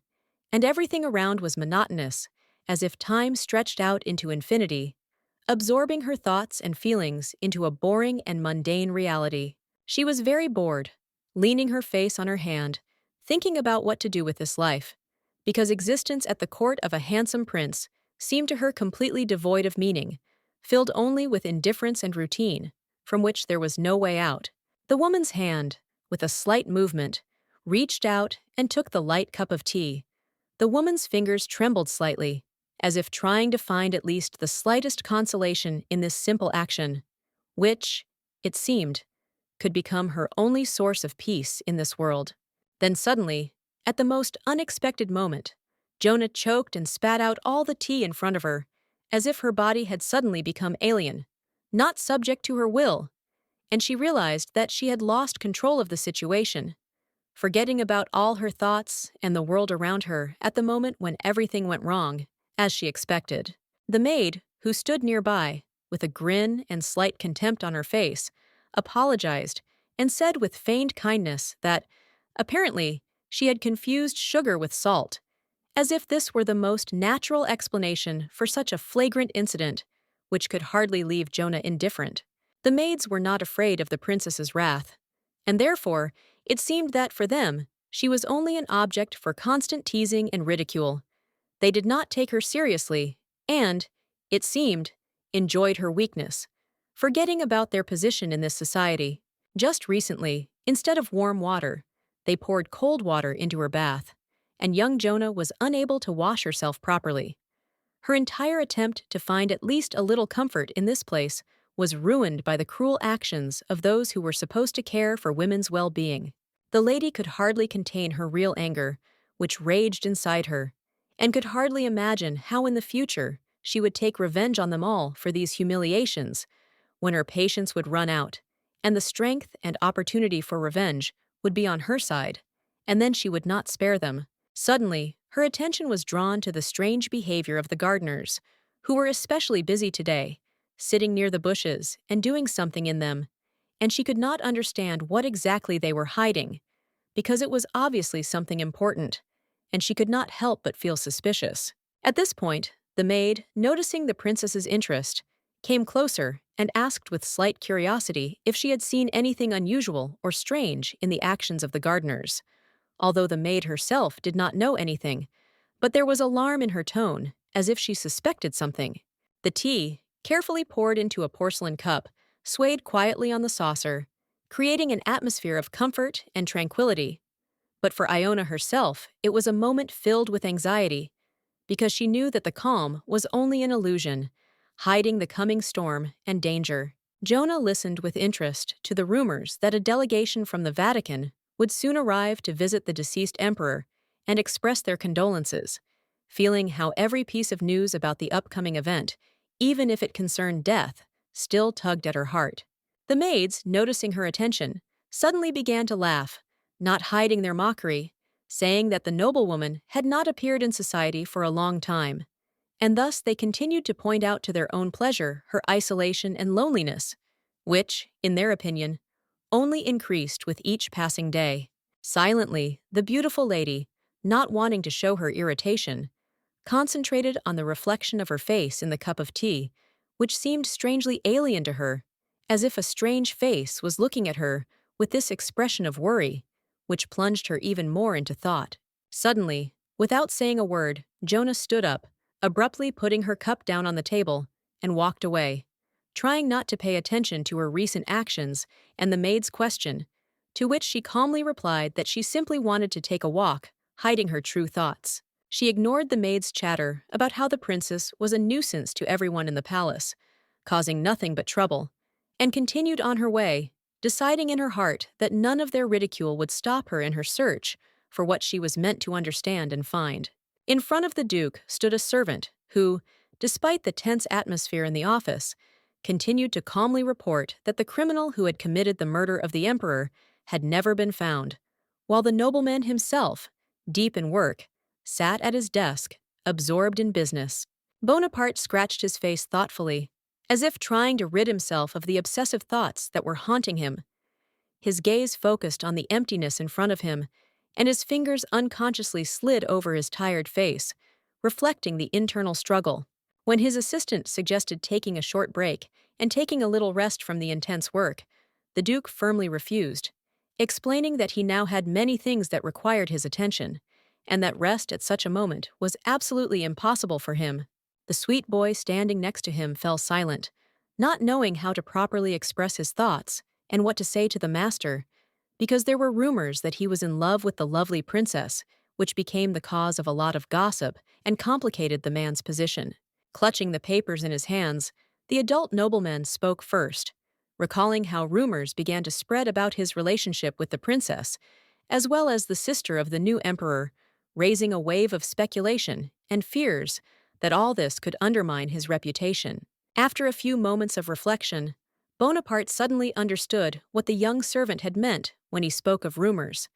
and his face dimmed a little with the realization that all this harassment and gossip was not as far from the truth as he would have preferred to admit. The young man standing in front of him did not know how to respond properly, and, absorbed in his thoughts, he thought that the rumor that his handsome and arrogant master was dating a stupid princess was not something to be taken seriously, since it was just a common abuse of rumors. The Duke, noticing the servant's brief confusion, chuckled discreetly and again concentrated on his documents,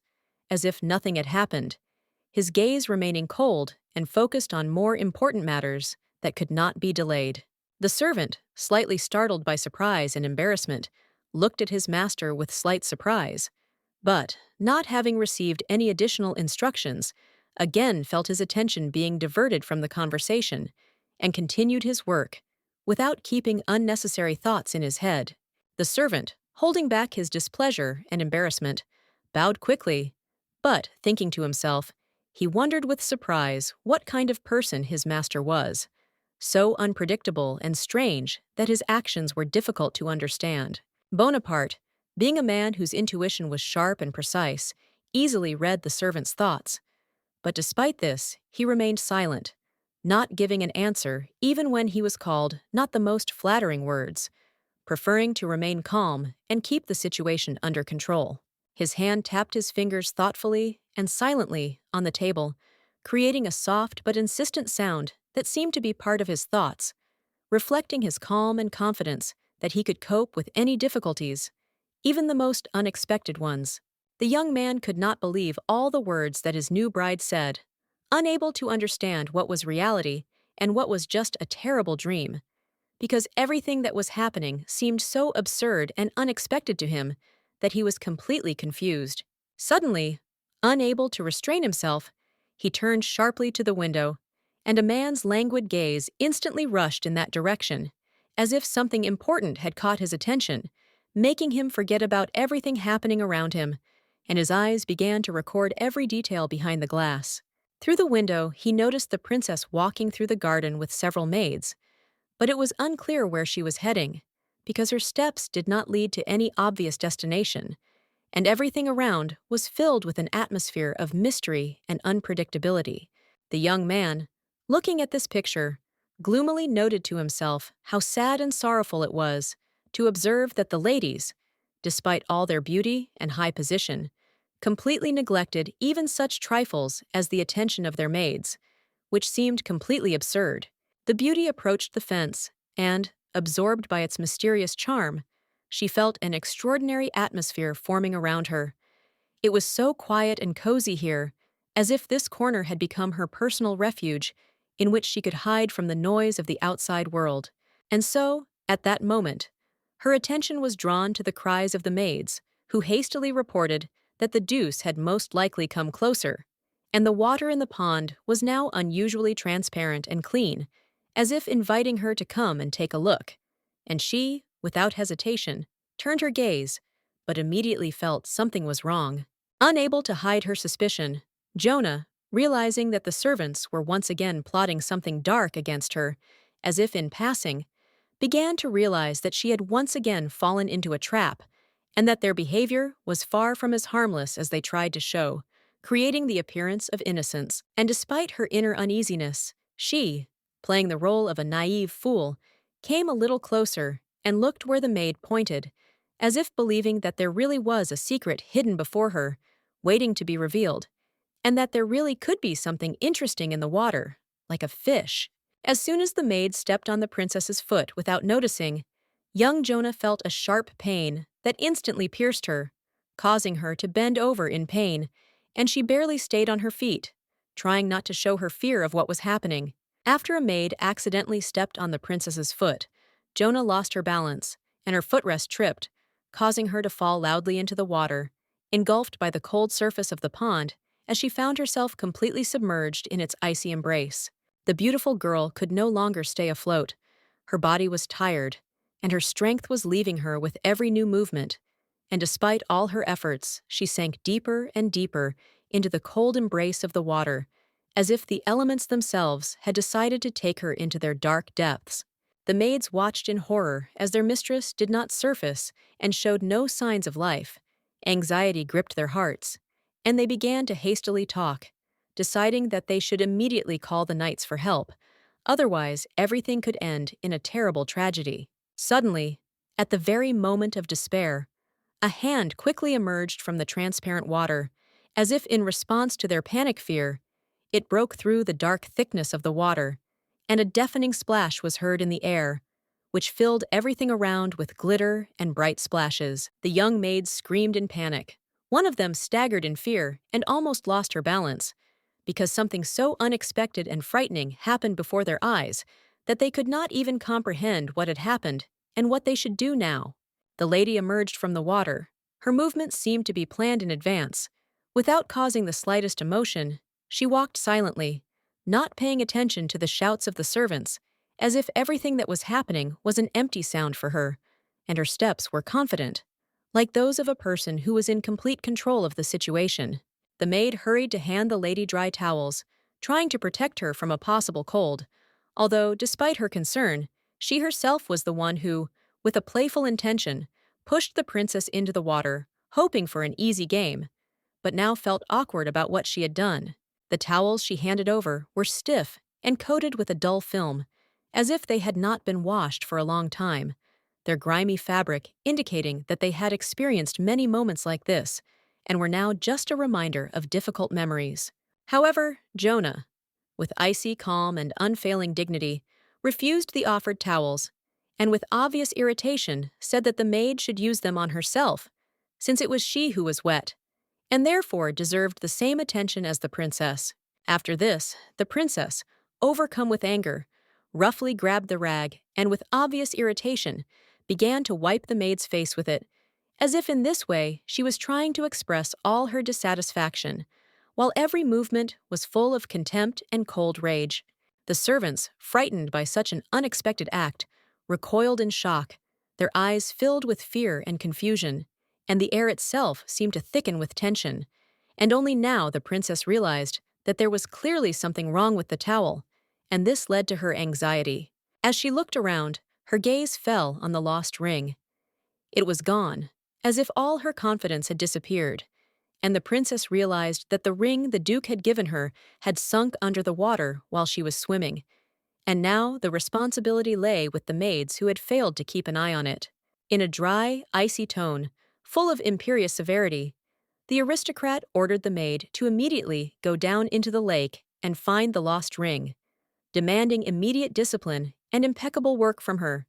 Realizing that it was her duty and she must do everything possible to return the valuable jewelry. With a wide grin, Jonah looked at the maids with disdain and said with obvious sarcasm that if they were the ones who pushed her into the water, then now, perhaps, they themselves can swim in search of the lost ring, teasing them with her ruthless wit. The maids' gaze froze in horror, and with each passing moment their faces grew paler with fear,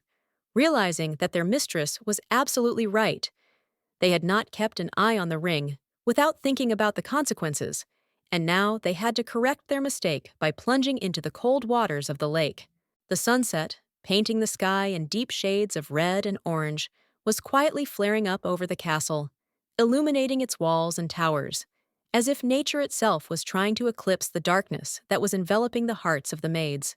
creating a contrast between the beauty and the fear that reigned within. The lady, oblivious to what was happening around her, walked forward along the stone road, leaving wet traces of water behind her. Her dress was soaked through, and each step became heavier, as if the fabric itself was trying to stop her.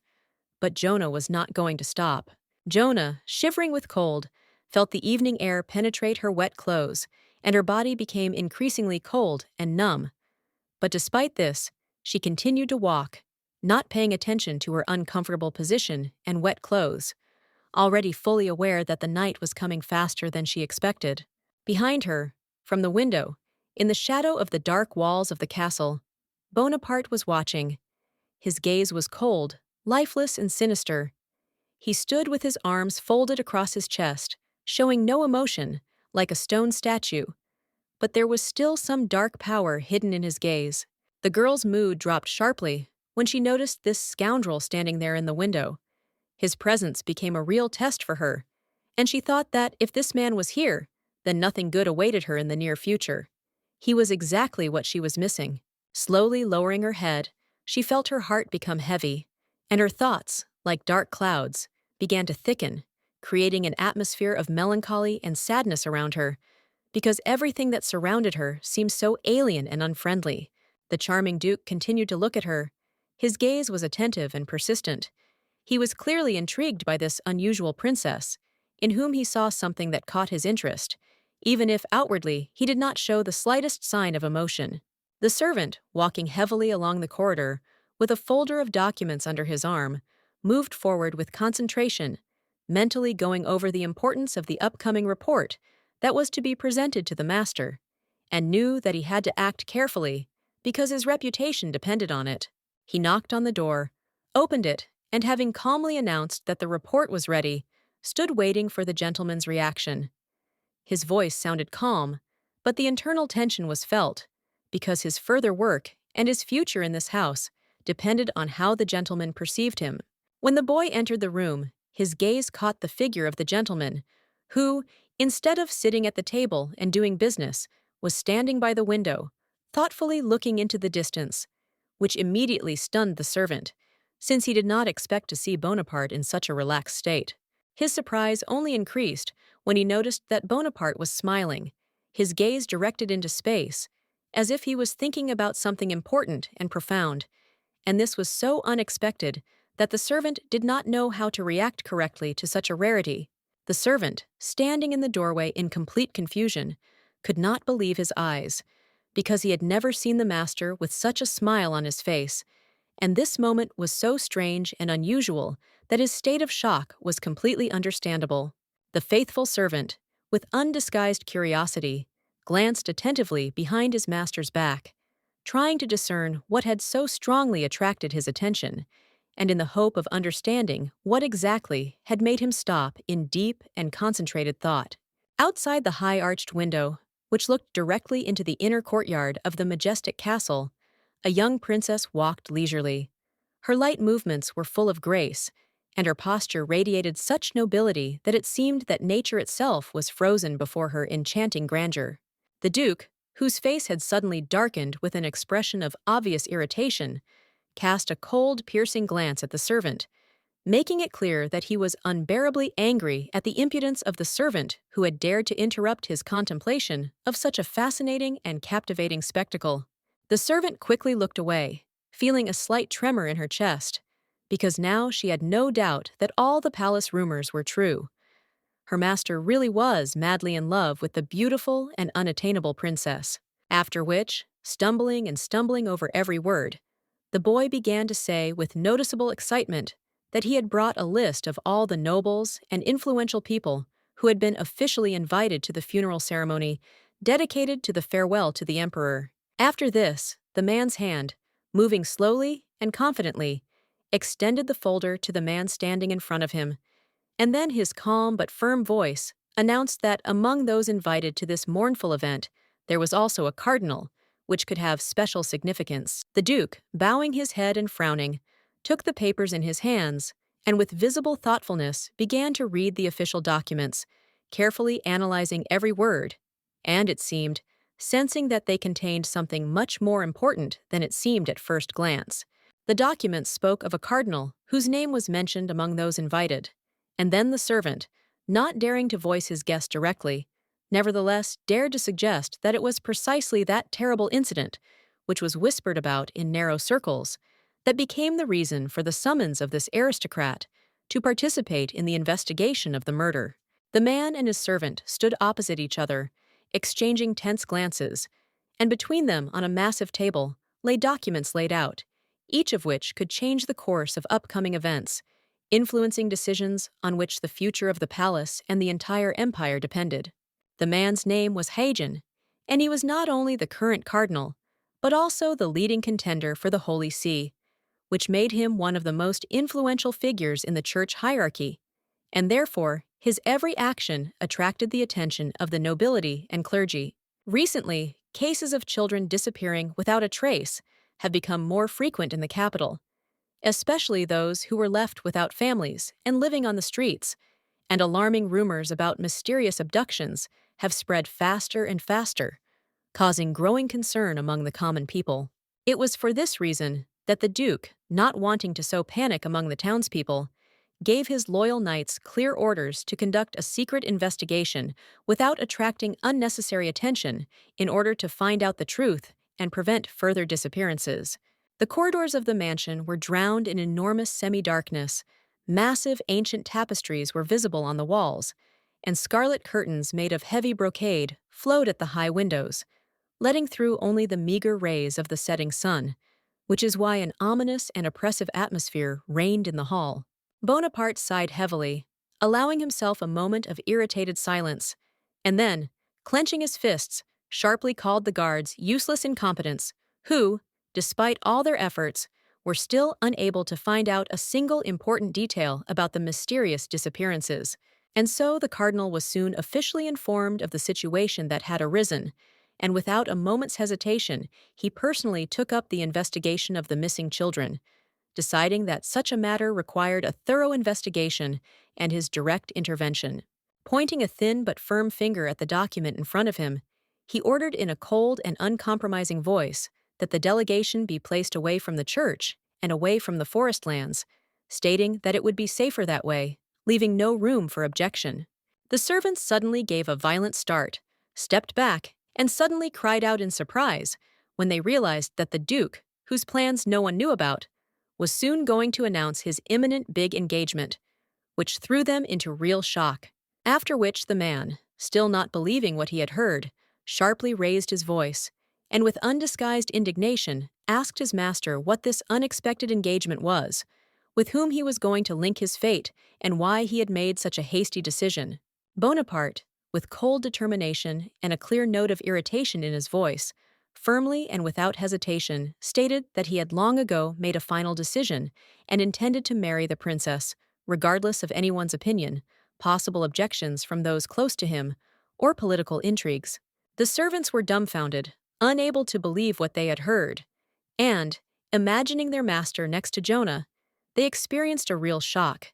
because the thought of the two of them together seemed something completely impossible, frightening, and even partly unnatural. A loud cry, full of genuine amazement and inner confusion, echoed through the spacious halls of the majestic mansion,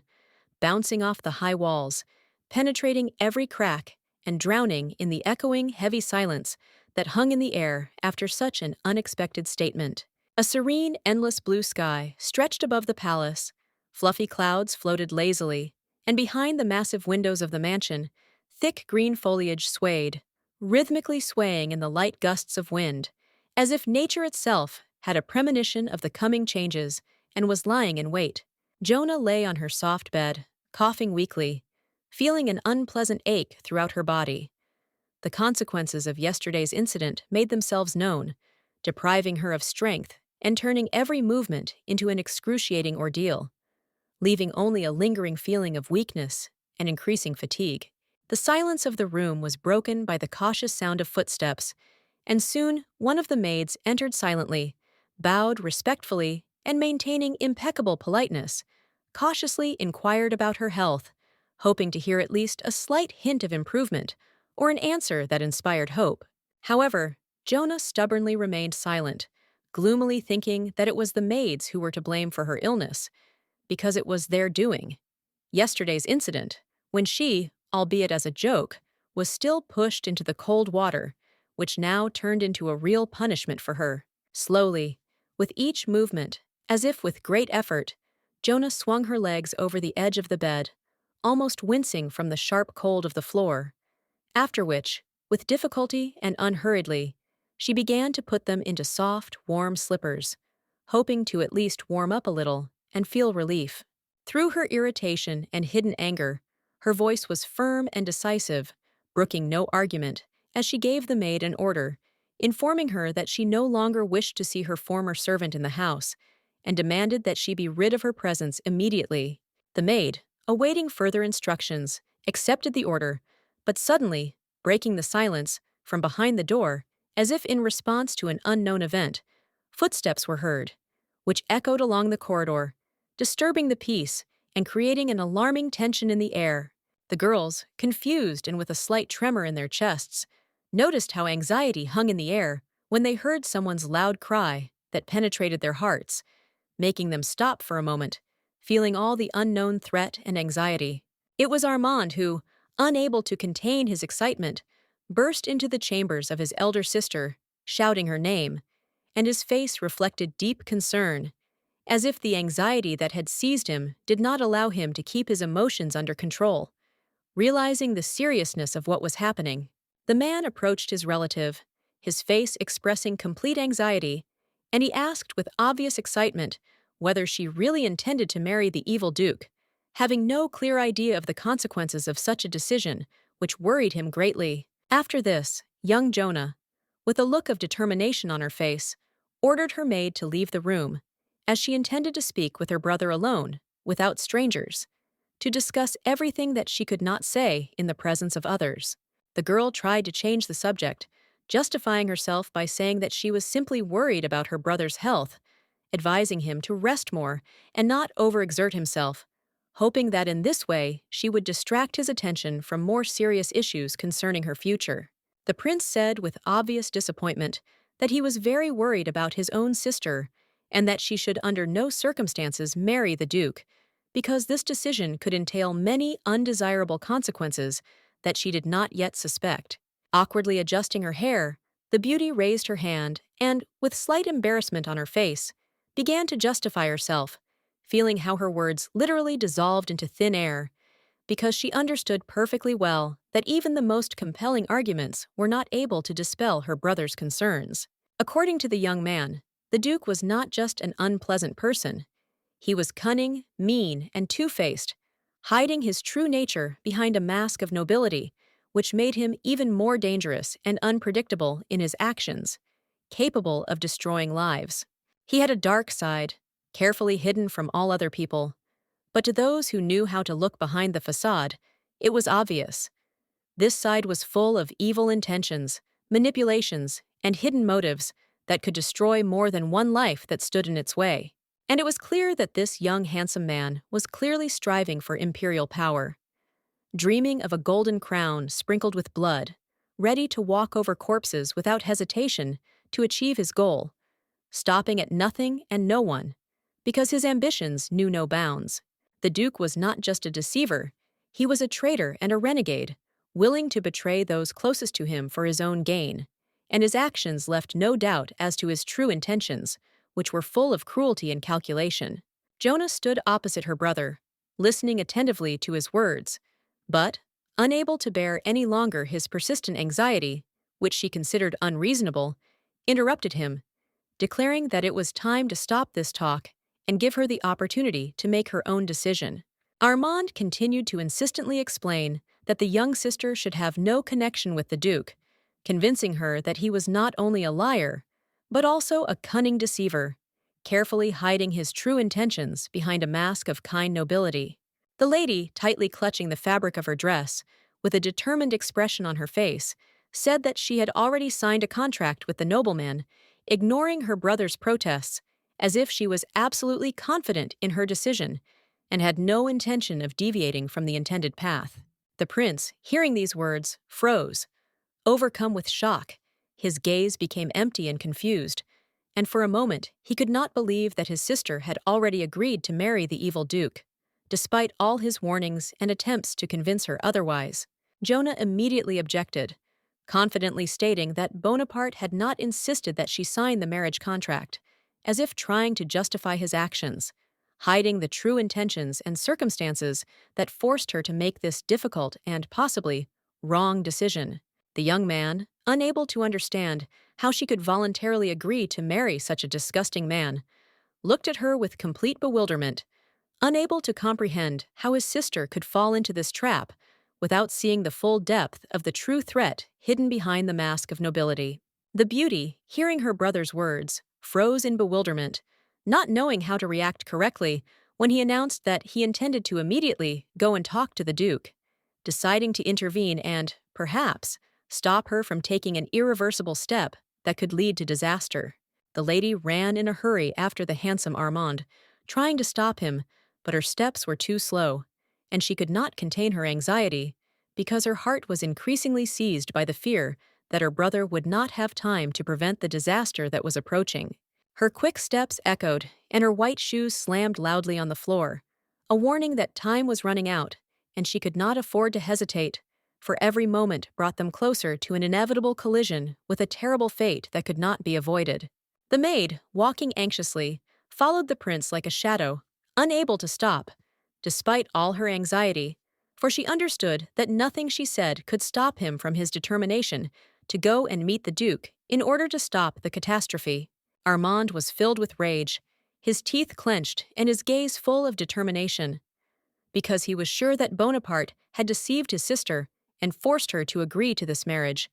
And now he could not just ignore all this, knowing what a threat this man had become. The blue eyes of the charming prince were full of determination. His gaze was hard as stone, and he could not allow his sister to become a victim of this evil Duke, because he was ready to do everything to prevent her from falling into his trap, despite all the difficulties. The man slammed the door shut, a sound like thunder cutting through the silence as he entered the other nobleman's chambers, seemingly unaware of how much his presence was now disrupting the calm and tranquility of the room, creating a tense atmosphere. Bonaparte, with various papers in his hands, was reading with concentration, without raising his eyes. But when he heard the prince's steps, he quietly asked with what intention he had come, not hiding a hint of light irony in his voice, as if he knew in advance that the visit would not be peaceful. Young Armand, without hesitation, firmly stated that the Duke should explain his actions and justify his actions, because his decisions and actions not only threatened the honor of their families, but also brought dangerous discord into the relations between all the nobles. The nobleman, feeling uncomfortable, held his gaze, looked away slightly, as if trying to hide from the prince's directness and persistence, and regretfully said that he did not understand at all what was being discussed, making excuses and hoping that all this was just a misunderstanding. The stern man suggested that the royal person go to the living room where they could discuss all the issues, but Armand, without hesitation, firmly stated that they would talk right here and now, without any delay, since the time for discussion had already been lost. The handsome duke's golden eyes glittered like wild predators ready to attack, and his gaze was filled with a hidden threat, as if he was trying to figure out how far the prince was willing to go in his courage before it dried up and gave way to nothing but fear. The prince, with complete calm and determination, declared that his interlocutor must immediately cancel the wedding with his sister, otherwise the consequences would be unpredictable, and there was such confidence in his words that it was impossible to doubt the seriousness of his intentions. The young man bore responsibility from an early age, realizing that in the future he would become an emperor, and even then he realized the full gravity of his position. Despite his young age, his life was filled with responsibilities, strict expectations, and serious decisions. The young boy looked up in surprise when he was addressed in a gentle voice, and his face lit up with a warm smile for a moment, because he knew that only she could speak to him in such a way as if she did not notice his future responsibilities and pressures. It was his sweet older sister, who always took care of him, supported him despite her own worries and responsibilities, and suggested that they go out and play, forgetting all the heavy responsibilities, to spend a little time with him without thinking about the future. She joyfully and skillfully wove beautiful wreaths from flowers of rose groves, as if each of her creations was imbued not only with tenderness and love,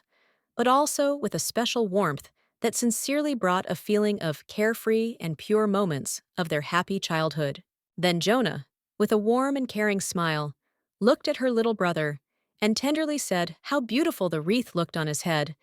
as if her words filled the air not only with a soft light,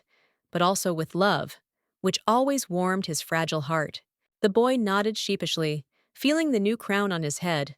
and deep down he promised himself that he would always protect his sister, because her support and care meant the most to him, and he was willing to give everything to keep her completely safe. The prince's voice was unyielding as he firmly told the duke that he must immediately cancel the marriage with his dear sister. His words sounded like an order that did not tolerate the slightest hesitation or attempt to avoid the consequences, for he was not going to back down. The young man slammed his hands down on the table and turned back to the duke with determination, his gaze full of intense determination, as if he was ready to make every effort and use any means to achieve what he considered absolutely necessary to achieve his goal. Stubbornly, Bonaparte waved his hand towards the door and insistently suggested that the royal person go to another room, where they could calmly discuss all the important issues over a cup of tea, to relax a little and continue the conversation in a calmer atmosphere. Armand instantly froze in place, his body tensed, and his gaze became wary. He clearly felt that the cunning duke was planning something evil, and this alarming guess pierced his mind like the blade of a dagger hidden behind the back of a treacherous conspirator. Turning away abruptly, he said in a cold, harsh voice that there was absolutely no need for tea, adding so much harshness to his intonation that even the air in the room seemed to tremble with an unexpected outburst of irritation, as if he had not simply refused, but cut off any opportunity for argument. Bonaparte, with his head casually inclined, glanced over his shoulder, his golden eyes flashing in the semi-darkness, and a sly grin playing on his lips, an expression that was at once mockery, arrogance, and an elusive shadow of dangerous, wolfish predatoriness. A magnificent crystal chandelier, strewn with sparkling pendants, hovered under the ceiling of the hall, casting reflections of luxury on the richly decorated walls, which danced in the semi-darkness, creating the illusion of living, pulsating light, giving the entire space a solemn fairy tale atmosphere. As soon as Armin sank down onto the soft cushions of the sofa, his gaze became heavy and piercing, and his voice became decisive. Without a shadow of a doubt, and without wasting a second, he directly asked the main question: why Bonaparte so categorically refused to dissolve this marriage with his sister. Lady Jonah was pure, innocent, like the morning light that touches the silk on the mountaintops, and the very fact that she was used as a pawn in someone else's insidious plans was disgusting and humiliating, because in this dirty game her honor, dignity, and fate itself turned out to be a soulless bargaining chip. The Duke, without changing his relaxed, almost mocking pose, folded his arms across his chest and, squinting, asked whether the prince had really acted on the princess's will, to which he, without a moment's hesitation, coldly and confidently replied that no, it had been solely his own initiative. But no matter how Armand tried to prevent this union, he was too late, because their wedding had already been sealed with a marriage contract, and even though he was burning with indignation and despair, the seal on this document silently testified to the fact that his sister's fate had long been decided. Everything was legalized. The young man jerked impulsively, ready to jump up from his seat and declare that the marriage could still be dissolved, but before he could utter a word, Bonaparte lazily but confidently raised his hand, stopping his impulse, and in a cold, imperturbable tone said that this was strictly his personal business with the princess. The man, without changing his stern expression, slightly bowed his head and chuckled with a clear note of superiority in his voice, after which he declared that the prince in their couple was just a third wheel, an unnecessary observer, who had neither the power nor the right to decide anything, because this union was not concluded for his approval. Armand froze in place. His lips trembled. His mouth remained slightly open, but not a single sound escaped his tongue, because he could not find a single compelling argument to object to, and the Duke's icy calm knocked any possible arguments out of his hands, turning them into useless scraps of thoughts. His fist convulsively clenched the fabric at the bottom of his cloak, and his mind raced in futile attempts to figure out what really motivated Bonaparte, and the deeper he tried to get to the truth, the more he was lost in conjecture, because the Duke's true motives remained hidden behind a mask of indifference. An open book lay on the table, its pages slightly fluttering from a barely perceptible draft, and next to it stood a cup of cold tea, left unfinished, as if someone, lost in thought, had forgotten about it, bogged down in a series of thoughts that were too complex and contradictory. It was really hard to believe in the sincerity of the feelings that were attributed to the Duke and the princess, because they only occasionally crossed paths. Their conversations were rare and restrained,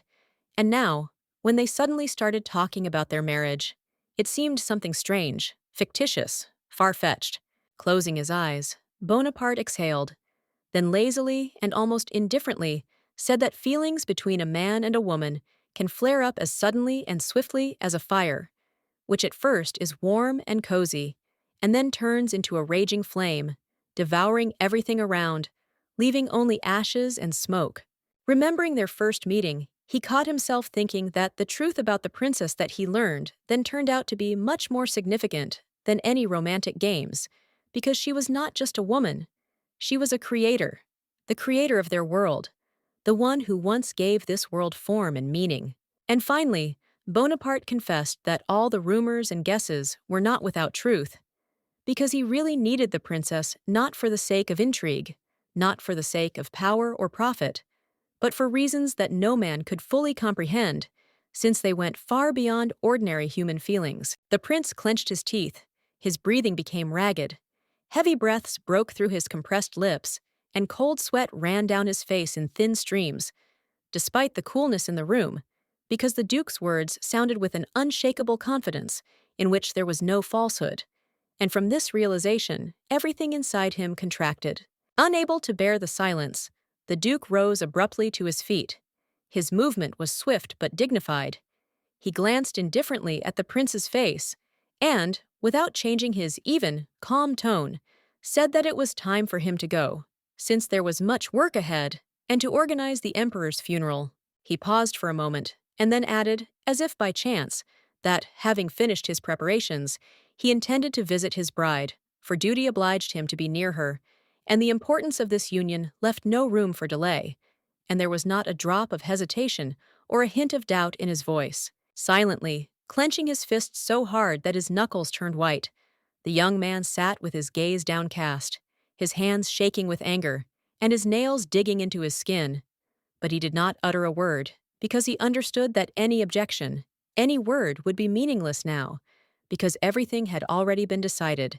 and he was powerless to change anything. The prince cowered on the hard sofa, his head down, as if the weight of his own impotence had fallen on his shoulders, and at that moment he clearly realized that he had lost this fight,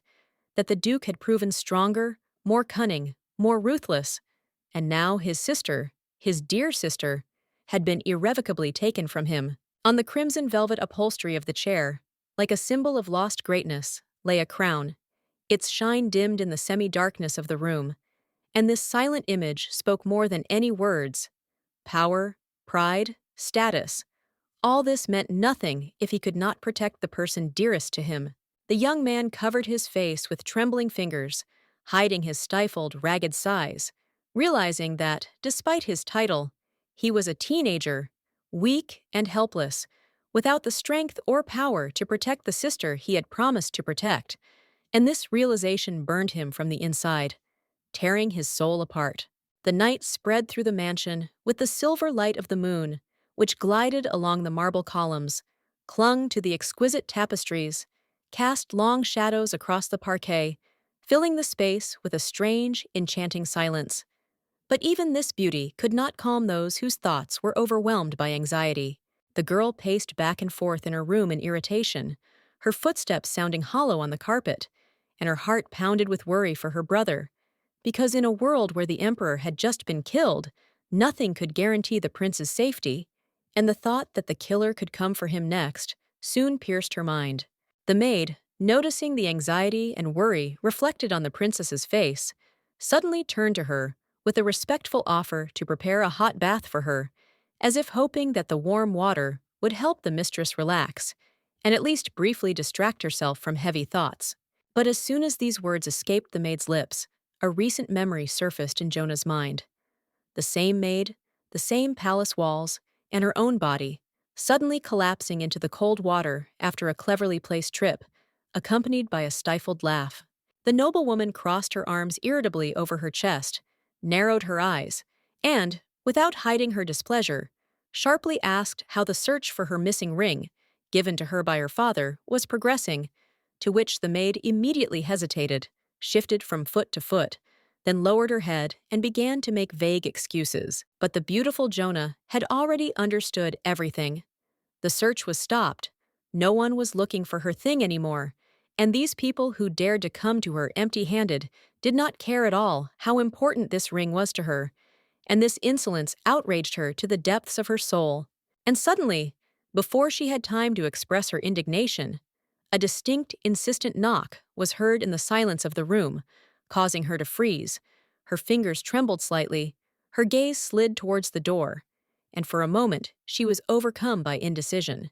She did not know who could be on the threshold at such a late hour. When the massive door swung open with a slight creak, a tall blond man appeared on the threshold, his stately figure casting a long shadow on the marble floor. It was none other than the Duke.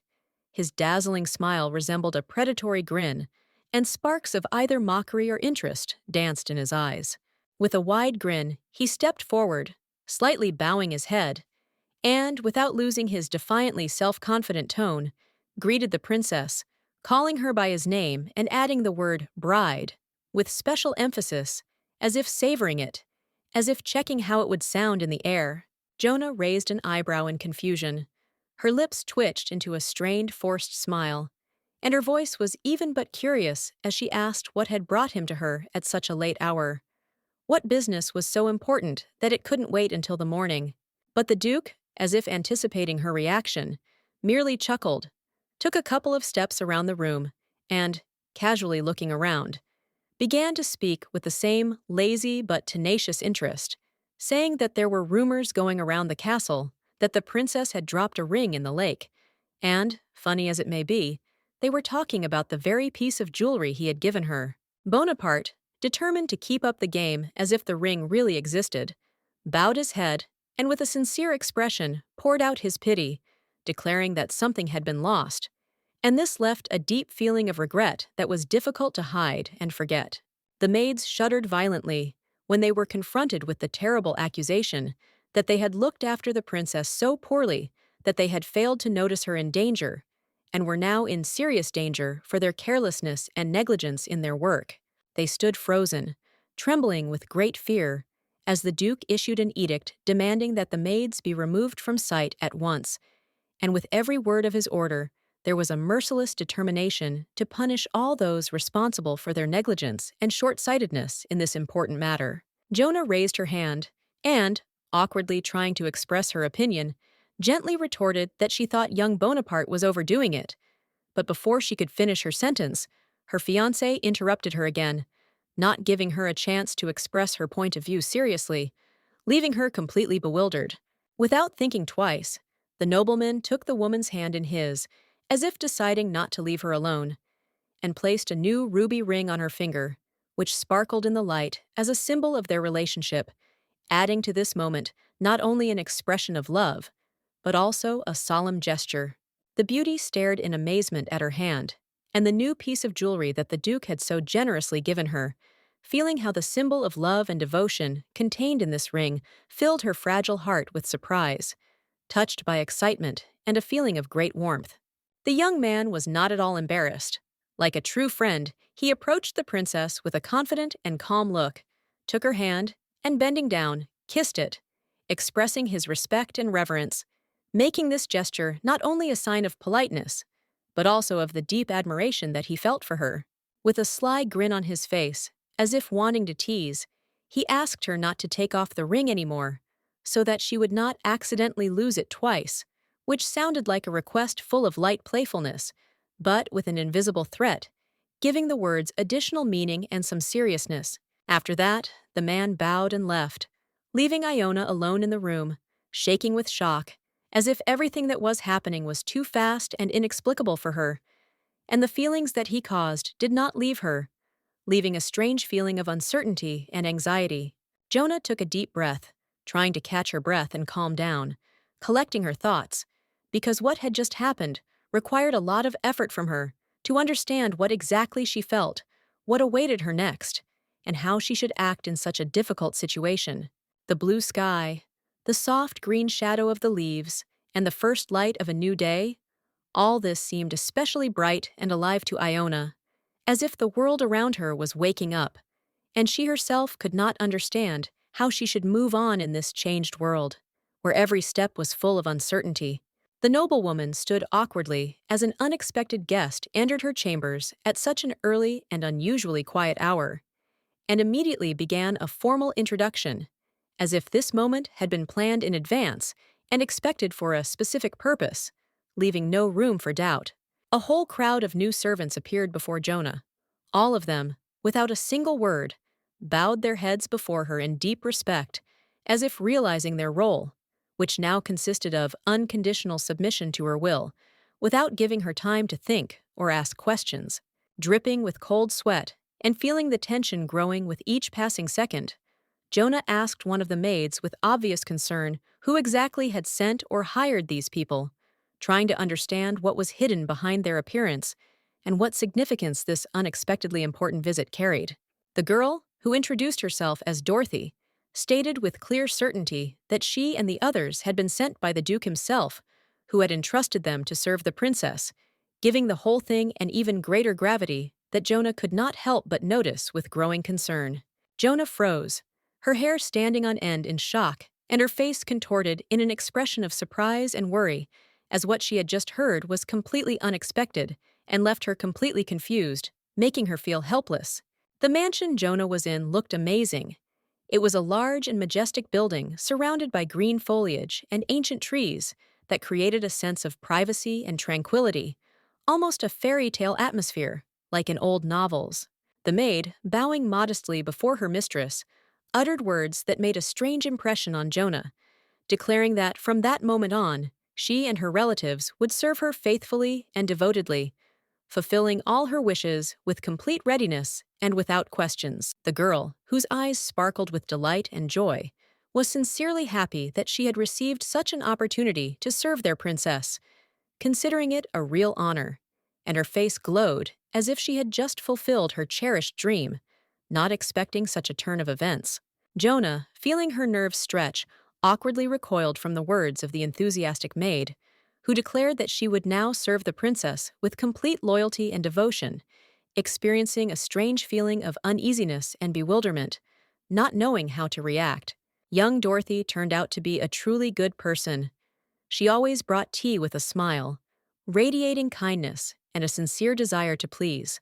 like a servant who is devoted to her role and cares for her mistress with immense devotion and affectionate gestures. The beautiful Jonah herself, sitting in the room and absorbed in gloomy thoughts, thought that the maid turned out to be her sincere fan,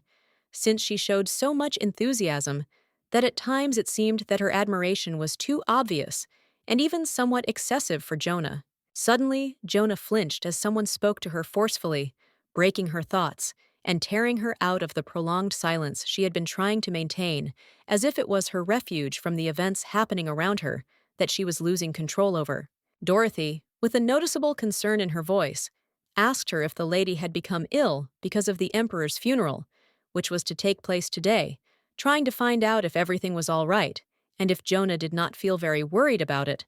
which was quite natural at such a moment. The lady, after thinking for a moment, agreed with the maid,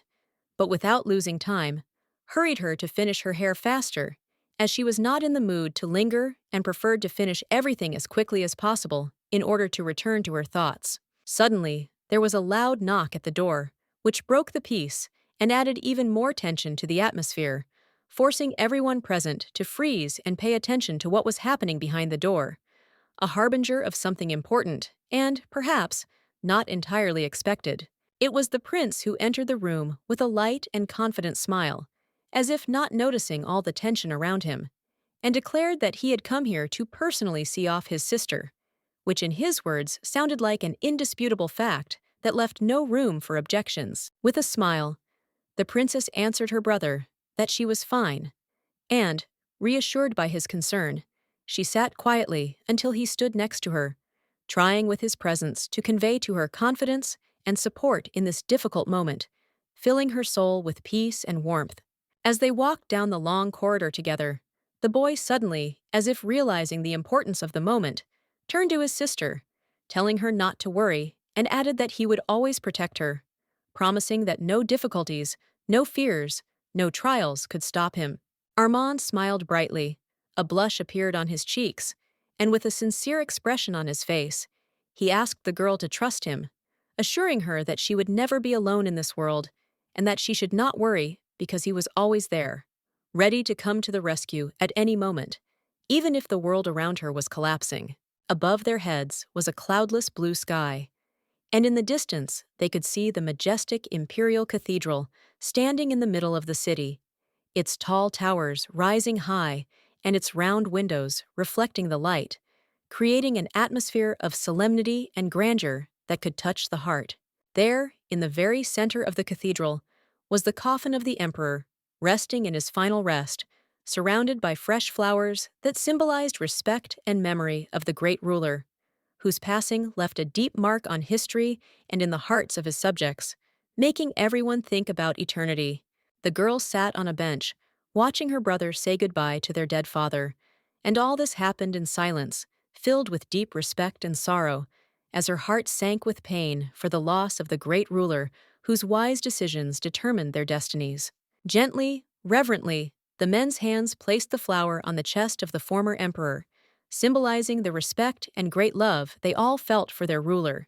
His passing left a void that could not be filled by anything, not even time. The noblewoman pretended to be crying bitterly and grieving for her departed father. Her face was lit up with an expression of sadness. She stood next to him, as if trying to prove to everyone that her heart was breaking from loss.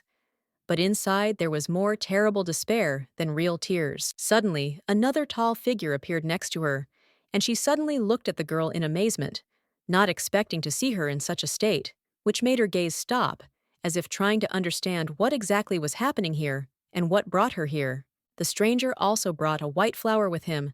to pay tribute to grief and respect, to mourn the dead emperor like everyone else, and, having become part of this ceremony, his presence seemed an integral part of this difficult and sorrowful moment that changed their lives forever. It was Bonaparte, who played his role masterfully and sympathetically, said that it was hard for him to stand before the former emperor, although he himself was responsible for his death, hiding his guilt behind a mask of deep sorrow, skillfully manipulating those around him. Jonah looked at him with horror and dark disappointment. Her gaze was full of pain and bewilderment. She could not believe that he was so convincing in his performance. His words sounded so sincere, as if he really grieved for the man he himself killed. Slowly and with restraint, she began to descend the steps, her steps quiet but heavy, as if the weight of the ceremony was pressing on her shoulders, causing her heart to squeeze with bitterness, pain, and the bitter realization that life would never be the same, and her soul was filled with disgust at what was happening around her. Jonah returned to her place and sat on the bench, lowering her head, as if the whole world around her had disappeared, and she could no longer face the truth that was opening up before her, leaving only emptiness, despair, and pain in her heart, as if she had lost not just her father, but her entire previous life. The people of the empire wept, and the tears were sincere, for the emperor was a good ruler who had passed away too soon, leaving behind the shadow of a great loss that neither time nor loyal subjects could forget. And even those who knew of his shortcomings felt how hard it would be to live in a world without him. But then the Duke suddenly appeared next to her, and without even bothering to look in her direction, he coldly asked her if she had noticed that the tears of the other nobles were completely false and phony. Without a drop of sincerity, it was all a game. After all, the emperor himself, as it turned out, was far from being such a kind person as he was portrayed in rumors. In reality, he was an extremely fickle and much more cruel person. His interests were exclusively selfish and aimed only at personal gain. Bonaparte lowered his head and bit his lips slightly, sighing as he stated that many here in this company hated the imperial family and were ready to kill every one of its representatives without hesitation for a moment, if only the right opportunity presented itself. And the author of the book, as she previously thought that it would be really cool to add mind reading to the main villain, realized how stupid she was at that moment, because it could completely ruin the whole idea, and she never realized how it could change the plot. Young Bonaparte sat down closer to his bride. With a light and mysterious smile, he started a conversation. His manners and behavior were such that it was impossible to understand what hidden intentions and goals he was pursuing behind these outwardly good-natured words and looks. After which he playfully added, looking at her face, that he would like to completely concentrate only on her, not paying attention to everything else around. His gaze was full of carefree confidence and even some kind of mysterious warmth that made her heart beat faster. The princess blushed completely, feeling shame creeping up on her face, and asked herself how he could make advances towards her so shamelessly and without any embarrassment, not understanding why her heart suddenly began to beat so strongly and unpredictably, losing all confidence. The young man gently asked her to think only about the good and not to worry about trifles, because worries will not help in anything. They will only overshadow the joy and real moments that she can experience with him, if only she can finally let go of all her doubts. The first thing she thought of was the chicken legs, fried with aromatic spices, which were served so deliciously in one old restaurant where she loved to go, enjoying every moment of this simple but tasty and satisfying food, which always brought pleasure. After which her thoughts turned to the rides in the amusement park, where she once rode the carousels, forgetting about everything in the world, enjoying the childish joy and the feeling of flight, because it was one of the happiest and brightest memories of her childhood, which she loved so much. When the Duke asked what these strange things were that the noblewoman was thinking about, the girl, a little embarrassed, told him about her world, about the time that had already passed, but left in her memory vivid memories and feelings full of touching moments. She clearly remembered the happiness she had felt while riding on the rides, on the carousel with horses, when everything around seemed magical and beautiful, like in her childhood dreams, and her heart was filled with joy from simple pleasures that she no longer experienced. To the Duke's strange questions, the lovely Jonah fidgeted in place, slightly embarrassed, saying that these were not real horses, but just toys made of some material so that children could ride them without any danger. But they still brought happiness. The Duke kept his eyes on the girl, listening attentively to her stories about the world of the future, about those distant times when everything was different, and his interest only grew. He tried to understand what made her talk like that, what was hidden behind her words and the memories she mentioned. Suddenly, their conversation was interrupted by a priest, who loudly declared to the entire hall that the moment of purification had arrived, and everyone present fell silent, listening intently to his words, a harbinger of an important event that was about to happen right now, filling everyone with anticipation. He opened a book, on the pages of which there was no holy scripture written, only mysterious lines, in which some deep meaning was hidden, incomprehensible to most, but so exciting to everyone who was here, waiting for an important and mystical moment. He stood next to the dead emperor and, bowing, began to read him a prayer, pronouncing each word with the greatest respect and concentration, his voice sounding solemn and penetrating, as if he wanted to bring this man's soul back to life. The girl watched this process with surprise and delight. Her eyes glowed with interest. She was so absorbed in what was happening that she could not tear herself away from looking at the priest, feeling some indescribable atmosphere that reigned in the hall. And at the same time, her soul was filled with anxiety. The priest spoke strange words. His voice sounded like an ancient spell, and an aura began to shine around him, as if the atmosphere itself responded to these prayers, filling the hall with a mystical energy that everyone present felt, as if magic was in the air. Suddenly, the Duke screamed in pain, pressing his hands to himself, his face distorted with fear and pain, and Jonah immediately rushed to ask what was wrong with him, noticing how his body began to react to an unknown force, which was clearly not happening by his will and was unimaginably scary. The beauty shuddered in surprise when she saw what was happening to the Duke. Her eyes widened in shock, and her heart skipped a beat when she realized that his suffering was caused by something supernatural, something she could not even imagine. The man's hand turned black, as if struck by a dark, poisonous curse that he had received when he dared to go against God himself, and this blackness spread like a disease, engulfing his body, causing him to suffer in a cruel torment that could not be stopped. Breathing hard, he cast a look of anger and hostility at the lady, his eyes blazing with rage, and he said that she knew for certain that his power was not in harmony with God's blessing, and that it was she who was to blame for his fall, betraying him with her curse that doomed him to suffering. The beauty, frightened and alarmed, froze, realizing that her actions had indeed led to what was happening to him. After all, as the author of this world, she had endowed him with this terrible curse, not realizing the full seriousness of the consequences of her actions and their tragic inevitability. Suddenly, the young man stood up abruptly, despite his pain, and, gritting his teeth, walked away without looking back, leaving her with a heavy feeling of guilt and confusion, as if his fate had already been decided, and her intervention had only accelerated this process. The princess looked after him with sadness, her eyes full of disappointment, and her mouth slightly opened as a sad tear appeared on her face, a harbinger of her inner pain and regret that she could not change this course of events, no matter how hard she tried. According to her idea, as the author of the novel,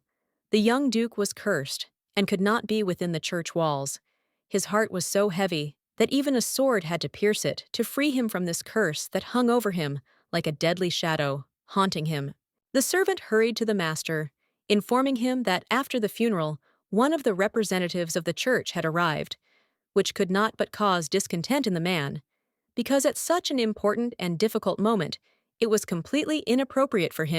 the priest to start joking and having fun. This situation clearly did not please the gentleman, because it seemed absolutely unacceptable to him that the priests, instead of observing due respect and reverence, began to joke with him at such a serious moment,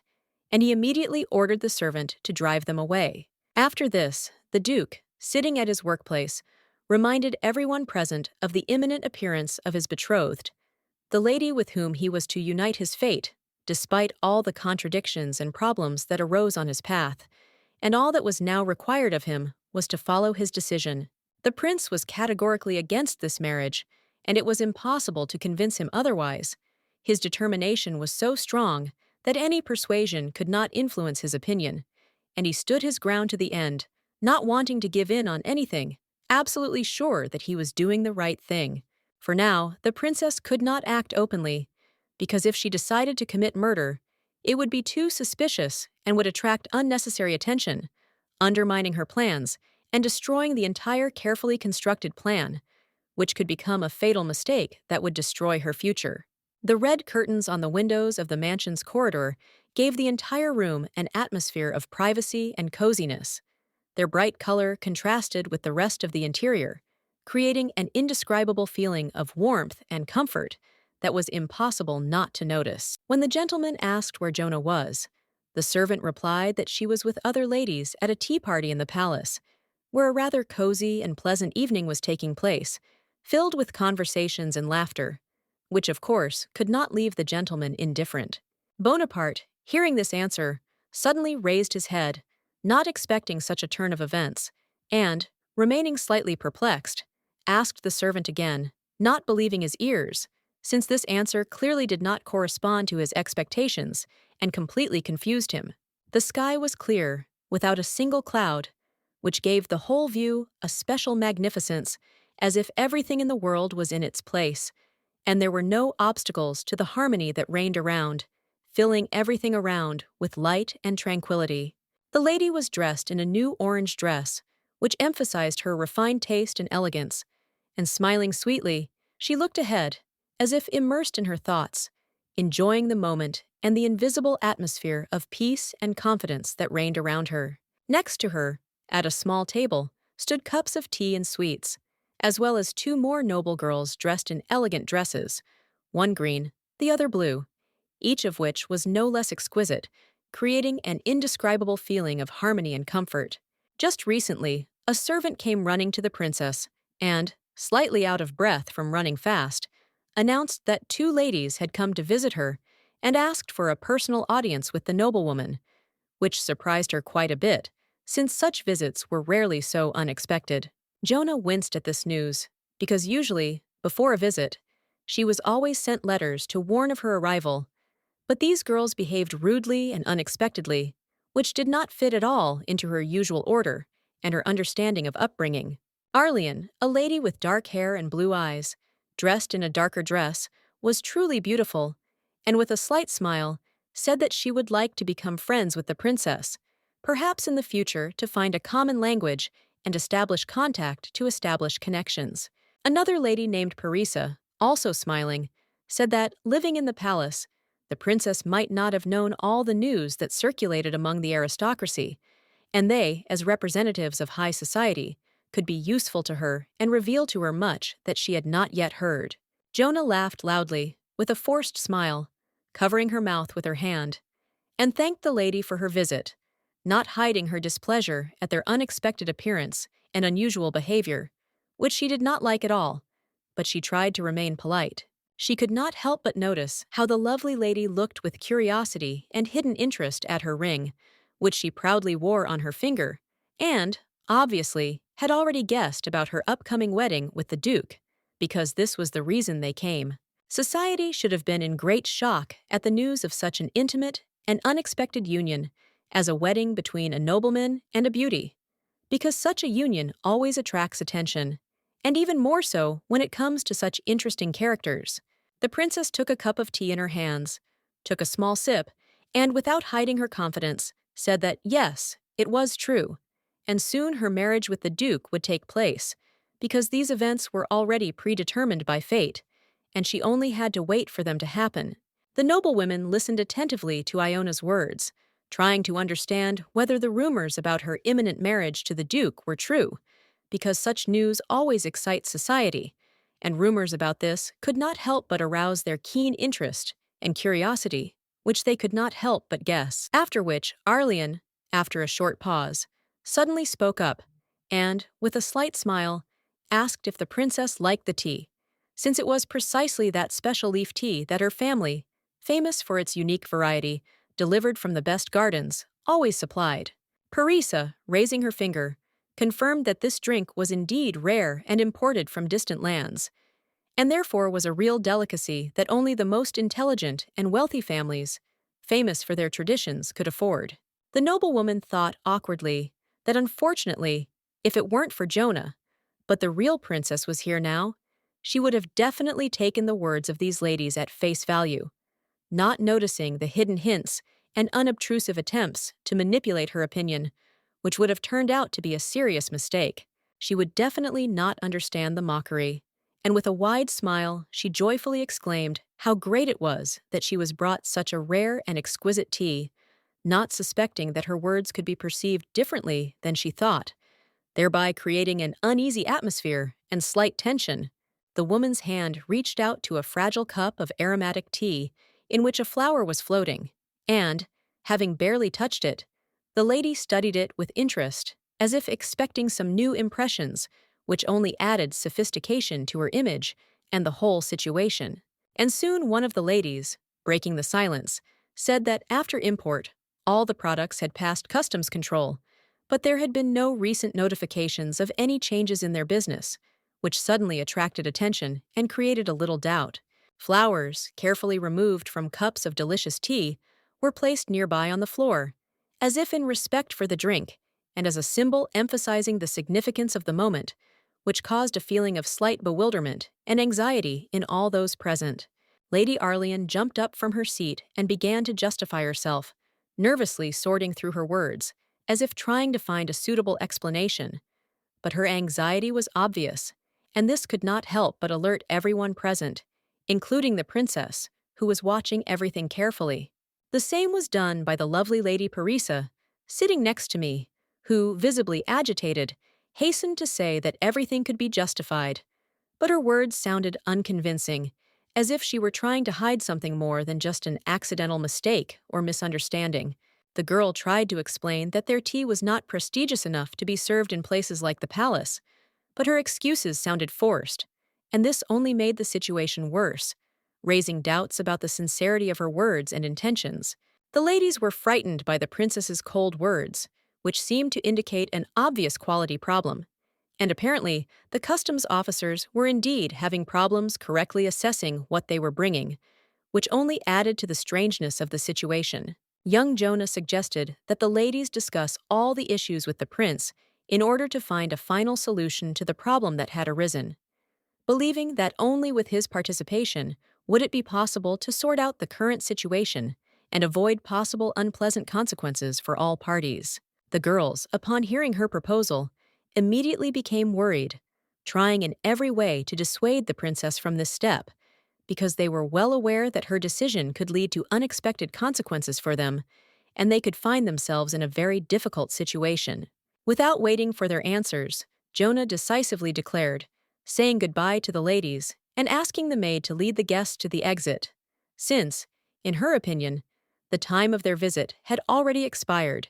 and it was time to end this conversation, which, it seemed, would not bring anything good. At that moment, the sound of someone's feet approaching the door was heard,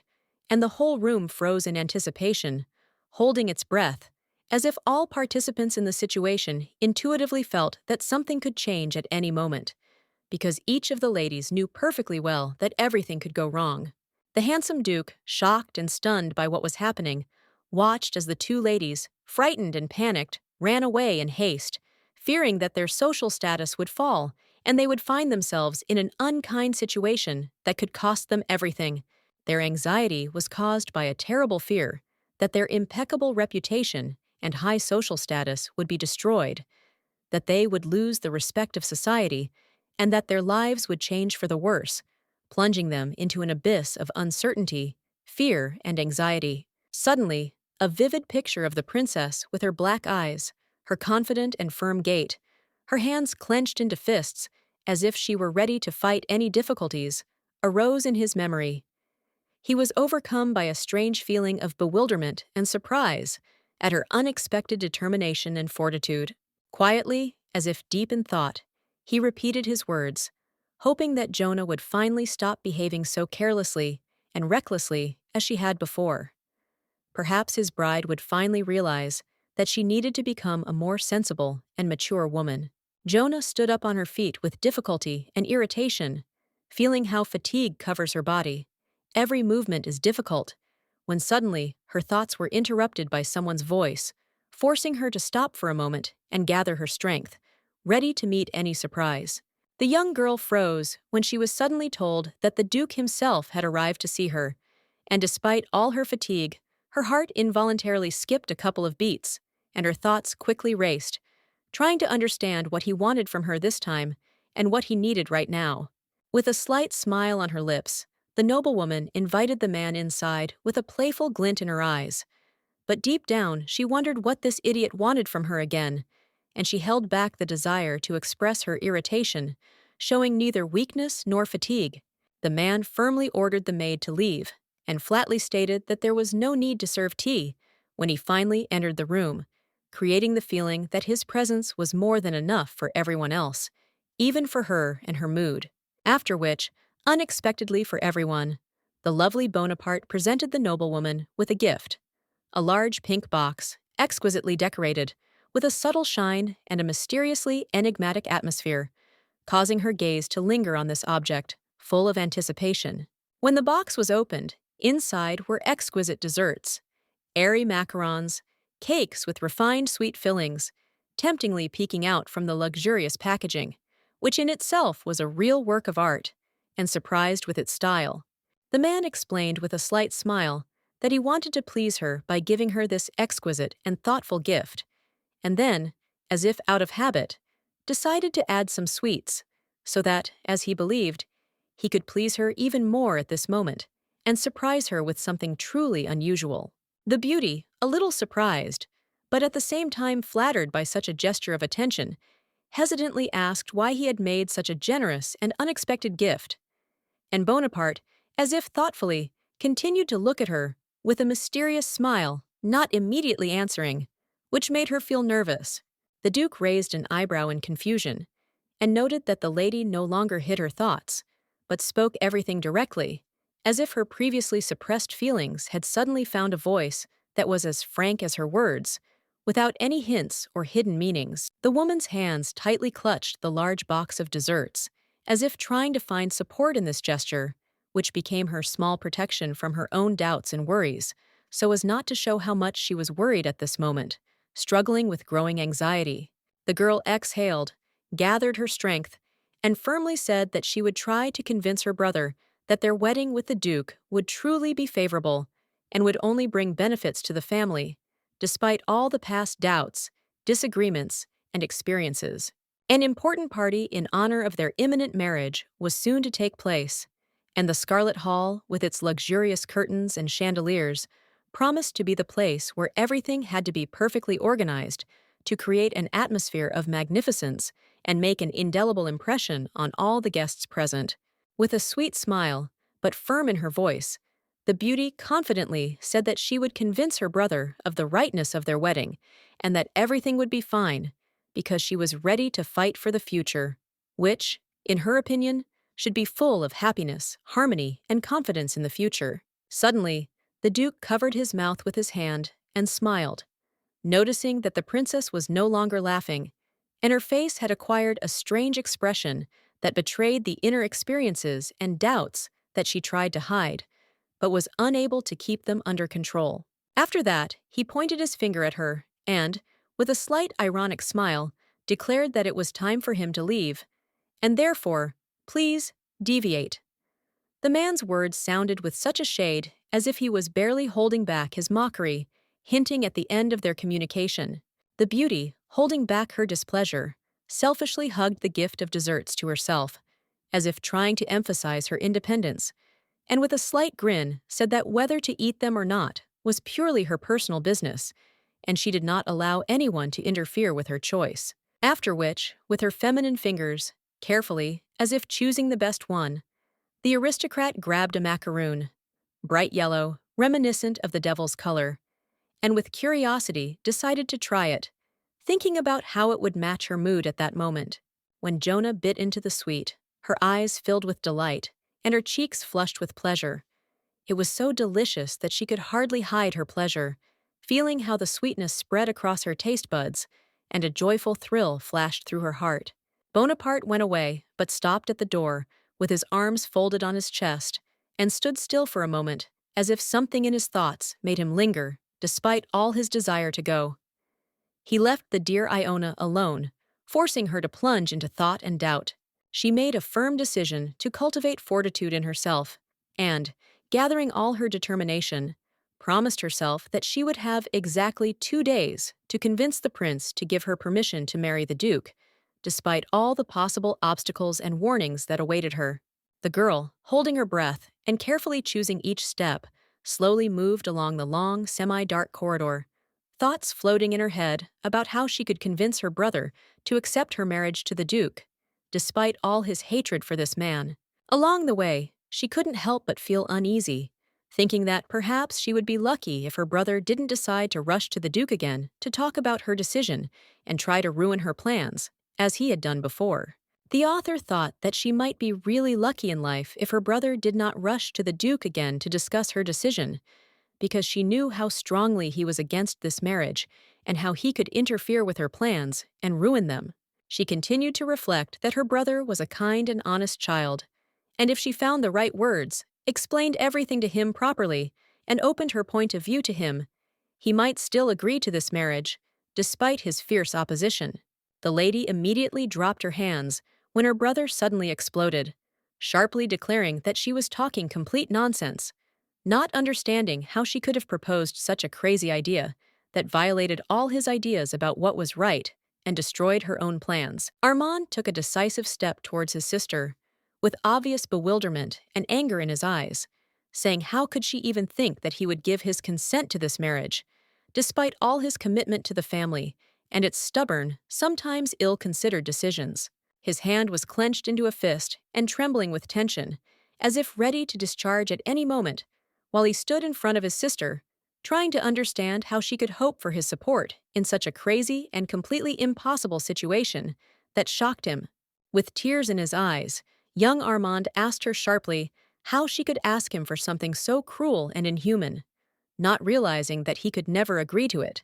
despite her desperate requests and persistence that hurt his soul. Whereupon, with firmness in his voice and full resolution, he told the lady that he would not let this pass, that he would not let her wish come true, for the duke was a cunning and dangerous villain, and she should not get involved with such a man whom he truly despised. Gently, feminine hands took his hands, trying to soften his anger, and at least a little dispel the internal tension, and he felt how her touches, soft and warm, calmed his storm for a moment, but still could not dispel the shadow of doubt that hung heavily between them. With a slight smile, she said that the handsome Bonaparte was not as bad as he thought, and that behind the outward words and actions there was much more than he could imagine, that his opinion of him was biased and unfounded. But Armand tore his hands from hers, his eyes filled with rage, and with anger in his voice, he screamed, claiming that the duke had misled her, manipulated her feelings, and used her trust for his own purposes, wanting only to take advantage of her naivety. Jonah, unable to bear his accusations, showed the ring on her finger, which the duke had given her as a token of love, promise, and affection, hoping that this indisputable proof would change her brother's mind and make him think at least for a moment about his position. Awkwardly, with obvious doubt in his voice, the young man continued, saying that the duke could not be trusted, that he was only manipulating her feelings, playing on her weaknesses, and all his words and promises were just empty talk, not worth an ounce of trust and respect. But then Jonah, knowing full well that her brother would not give in so easily and would not accept her point of view without resistance, resolutely said that if the prince really wanted her happiness and sincerely loved her, he should have given his consent to their marriage and not continue this fruitless struggle, which had already only wounded them both. She gently stroked his cheek, trying to calm her dear brother and convey to him her confidence that everything would be fine, even if everything seemed insurmountable now, and that new trials awaited them ahead, which they would cope with together, as always before. The young man, holding back his hidden feelings, gently asked his kind but stupid sister that if something suddenly changed, and she decided to get a divorce, then let her come to him immediately, and he would be there to support her in any situation, as he always did, tirelessly. The next day came, and the sunset was special, its fiery rays illuminating the rough earth, creating an incredibly beautiful atmosphere, emphasizing the tension of the moment that seemed like a turning point in their lives, and promised the changes in the future that they were waiting for. Jonah stood in a new blue dress. She looked elegant and calm, but the woman's gaze was into the distance, and her thoughts were somewhere far away, as if she did not participate in the event at all, being in her thoughts, not feeling the time, and involuntarily moving away. Suddenly, the door creaked open, and young Bonaparte entered the room, his gaze confident, and his voice quiet, as he asked her if she was ready for the celebration that seemed to be about to begin and was full of anticipation, as if the future hung in the balance. The lady covered her mouth with her hand, her voice full of doubt and slight anxiety when she said that he was a true king, an ideal, but his actions still did not always correspond to his high rank, and this disappointed her a little and cast doubt on his true intentions. The man took the glass of drink with his hand, slightly bowing his head. He asked her how the princess was able to convince her brother, because he could not believe that her words could influence his decision so much, changing his mind about everything that happened, and making him believe in her sincerity. The girl watched her future husband, who was calmly drinking the drink, his gaze focused, and she noticed with surprise how his thoughts may have changed, and he really began to change his mind about killing her brother. But for now he remained in thought. Barely containing his emotions, the handsome duke covered his face with his hand, his expression becoming tense as if he was trying to hide his inner struggle. And Jonah, standing next to him, pouted angrily, her lips pressed together in an offended gesture, reflecting all her discontent and disappointment. After which he winced and said that he had a severe headache, closing his eyes, trying to hide his dissatisfaction and the pain that clearly did not leave him, despite the outward confidence and calm that he so carefully tried to maintain. Suddenly, she remembered saying the same words when she typed on the keyboard, that the main villain was a real pain in the ass, as if these words had become part of her own perception, through which she built the entire image, without realizing how accurate it was. Jonah looked at him thoughtfully, her hand unconsciously touching her face, and she thought that she herself had made an interesting change to the character of the antagonist, adding a few nuances to him that made him more alive and multifaceted, thus adding a human side to him. She then added grief and a cruel past, as well as dark moments from childhood, into the life of the main villain, creating his motivation and internal struggle, which seemed to make him more human and understandable.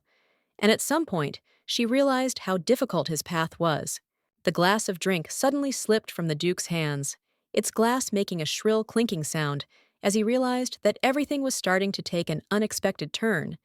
and his own feelings were becoming much more complex than he had expected, forcing him to think. Jonah stood frozen in shock, her eyes wide and her mouth hanging open, as if she couldn't believe what she was hearing. Her heart was beating faster, and she didn't know how to react to what was happening, which seemed impossible, as if all reality around her was collapsing. Bonaparte was furious that the cunning author had ruined the man's life just to make it more interesting for the readers, as if his own experiences and feelings had become just an element of entertainment, manipulated for the sake of a profitable plot. The princess awkwardly stepped back from the man, her face expressing obvious fear, for she was afraid of his anger, not knowing that her words and actions could cause such a furious reaction, which was much stronger than she expected, and than she could have imagined. The man's hand reached out to her, and a question rang out, full of mad despair, as if his words were the last cry from the depths of his soul. If he killed her, would he himself disappear? Would he lose his essence? Would he dissolve in this same abyss, as if everything that had happened had no meaning or purpose? In fear, the beauty, unable to contain her anxiety, looked with wide-open eyes at the guy's palm, which was so close to the woman's face that she could feel even the slightest gust of air from its movement, causing her an irresistible horror. As the strong Bonaparte, consumed with his anger, suddenly threw his arm around hers, his face became gloomy and his gaze icy as he said that he hated the lovely Jonah, with such fury that even he himself was surprised at his patience in her presence. The young man, feeling his nerves giving way, stepped aside, as if wishing to hide his tension, and said in a reserved but confident tone that the lady, after some time, should come to him in the banquet hall, but not to hurry, approaching him not immediately, as fate would have it. The door slammed shut with a deafening crash, leaving behind an echoing sound that reverberated in the air for a long time, like a harbinger of coming events, felt on an intuitive level, and the silence in the room became heavy, like an approaching storm, ready to fall at any moment. Sweat, like a cold wave, ran over the skin of the hand of the lady who was next to her. Her hand trembled, and her fingers clenched, as if trying to hold herself in this moment, not giving in to the panic that in an instant seized her, and not allowing herself to get lost in this chaos of emotions and feelings. Jonah, standing in front of her future husband, found herself at a complete loss, not knowing what to say or how to act, and froze for a moment, her gaze directed into the void, as if she was trying to find answers to questions that had not yet been asked or were completely hidden somewhere in the depths of her mind, haunting her. Suddenly, an unpleasant wave of pain rolled through the woman's entire body, and she, unable to restrain herself, winced, as if this pain penetrated into her essence, forcing her to close her lips in an attempt to suppress the painful sensations that she could not ignore. The lady, noticing something strange, suddenly felt a sharp prick in her finger, and before she could understand what had happened, a drop of blood appeared on her hand, which, like a harbinger of trouble, quietly flowing down her finger, left traces that spoke of something bad that was about to happen, warning against a possible threat. There, on the floor, amidst the relentless chaos, lay the bloody shards of broken glass, quietly reflecting the light, as if reminding that everything here could have ended much worse, and their sharp edges could have been the last warning of the inevitable catastrophe. The girl clenched her teeth, trying to hide the intense pain from those around her, holding back her feelings that were rising with each new attack of fear and despair, not allowing herself to fall, despite the pains tearing her apart, which seemed almost unbearable and eternal. Covering her face with her hands, she felt a tremor run through her body, realizing that she was not ready to accept her fate. She could not believe that this cruel fate had befallen her, that she found herself in such a terrible and irreparable situation. The hall was bustling with various aristocrats, animatedly whispering as they walked through the huge, spacious hall where an important and prestigious event was taking place, and each of them felt like they were becoming part of this difficult, but at the same time magnificent event. The pair walked around the hall, their blue shoes, made of amethysts, sparkled with every step, attracting the admiring glances of the guests, and seemed like a work of art, capable of enchanting even the most strict and experienced critics with their unusual radiance. Armand, with a slight smile on his face, approached his sister, who had finally made up her mind and come to this ball, and this meant the end of her loneliness, the opportunity to be next to him, despite all her previous doubts and fatigue, to finally feel support. The lady approached her brother and apologized for her lateness, feeling slightly embarrassed, unable to hide her inner uneasiness from everyone around her, as if she was late for the most important event of the evening, which weighed on her soul and made her nervous. When asked how she felt, the wonderful Jonah lied, assuring everyone that everything was fine, because despite her embarrassment and nervousness, it was only because there were too many people here, and this caused her a lot of tension and great fear. Suddenly, the lady's thoughts were interrupted by a humble servant who came up and informed them that the ball was about to begin, and they could no longer postpone the important event. He politely indicated that it was time to get ready and take their places, for time was of the essence, and everyone was waiting for the beginning. With these words, Jonah was left alone, with her hand outstretched forward, silently standing in the center of the hall, as if her body had frozen, and her thoughts had flown away somewhere far away, dissolving into emptiness, and she felt how her inner anxiety and worry were growing with every moment,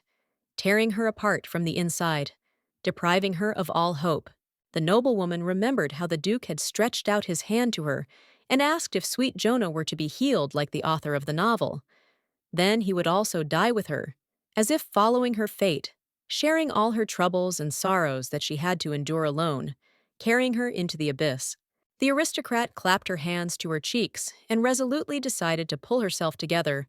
casting aside all the doubts and worries that had momentarily overwhelmed her,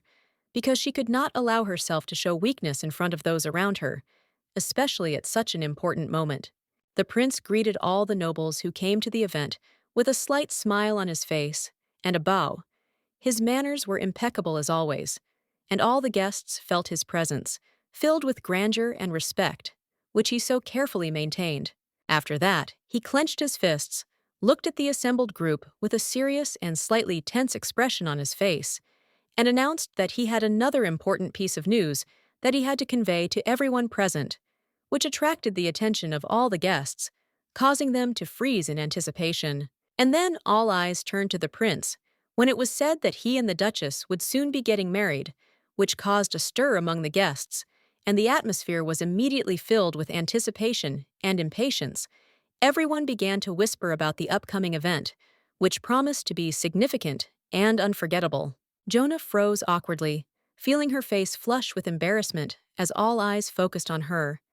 and she felt unbearably ashamed because she couldn't escape those intense, assessing glances that only increased her anxiety and increased the tension. Suddenly, a strong man's hand unexpectedly grabbed the lady's hand, and the strong but painful grip made her shudder, and her heart skipped a beat, as if the whole world around her froze for a moment, and all attention was riveted only on this gesture. It was Bonaparte who, unexpectedly for everyone, dropped on one knee and with incredible grace drew her hand to his, causing her not only surprise, but also confusion, with each moment increasing her inner embarrassment and the growing feeling of awkwardness that she could not hide. With a smirk that betrayed confidence and audacity, the man said that from that moment on, she was his thing and not the other way around, which shocked those present and caused a wave of whispers, because his words sounded like a challenge, clearly asserting his power and dominance over the princess, leaving her speechless. The lady awkwardly recoiled as the young man called her real name, rather than the title of princess, the body whose place she had taken in this world. And for a moment she felt as if her own personality was dissolving into this new form,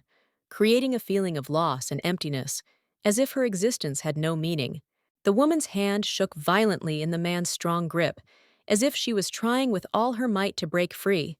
but something inside her, some inner voice, told her that not everything was so simple, and her resistance was futile, only increasing her anxiety and confusion. She had no chance to escape, and at that moment Bonaparte put his other hand on her shoulder, pressing her even harder, as if not giving her the slightest chance of release, and the whole situation became even more tense, desperate and threatening to her peace. Jonah felt her brother run up behind her, and with the excitement that his every step betrayed, he asked if she was okay. If the Duke had offended her, his worried gaze sought an answer, but in Jonah's eyes there was only confusion and bewilderment that she could not hide. The lady forced a smile and pressed herself a little closer to her future husband, confidently saying that everything was fine, although there was tension in her voice, and her gaze betrayed the uncertainty that she tried to hide behind a facade of calm and dignity, trying to show those around her that she was in control of the situation. She then pulled her hand out of her fiancé's tight grip and, sighing slightly, said that she was tired and therefore wanted to go to her room and rest a little, seeking to get away from this tense moment in order to gain at least some sense of control and restore her inner balance. The beauty walked away, holding on to the hem of her dress, her golden hair fluttering like a part of her in the gentle wind that penetrated the hall, giving her movements lightness and a certain dreaminess, as if she were trying to get away from everything that was happening. Bonaparte, standing still, looked after her attentively. His intelligent eyes, like golden lights, followed her every step, and he could not hide his interest. His gaze was focused and full of hidden anticipation, as if he knew that all this was only the beginning. It was deep night then, and the lanterns were burning brightly, and a light wind was rustling the leaves, creating a feeling of strange solitude, as if the whole world around her had frozen, leaving her alone in this moment, filled with anxiety and worry, from which there was no escape anywhere. The girl was breathing heavily as she stepped out into the street, her mouth gulping air as if trying to fill her lungs and calm the anxiety that was squeezing her chest, and her heart was beating faster with every step, as if she was trying to escape from something that was chasing her. The woman's hand, the blue sleeve of her dress, tightly clenched her fingers into a fist, as if the rage that was growing inside her demanded an immediate outlet, and her every step became a reflection of the struggle for freedom, trying to get rid of this oppression that was squeezing her heart, not allowing her to find peace. For a moment, the lady paused, her gaze fixed on the darkening horizon, wondering how she could be in this world where her place and goals were still unclear, where each new day brought new trials,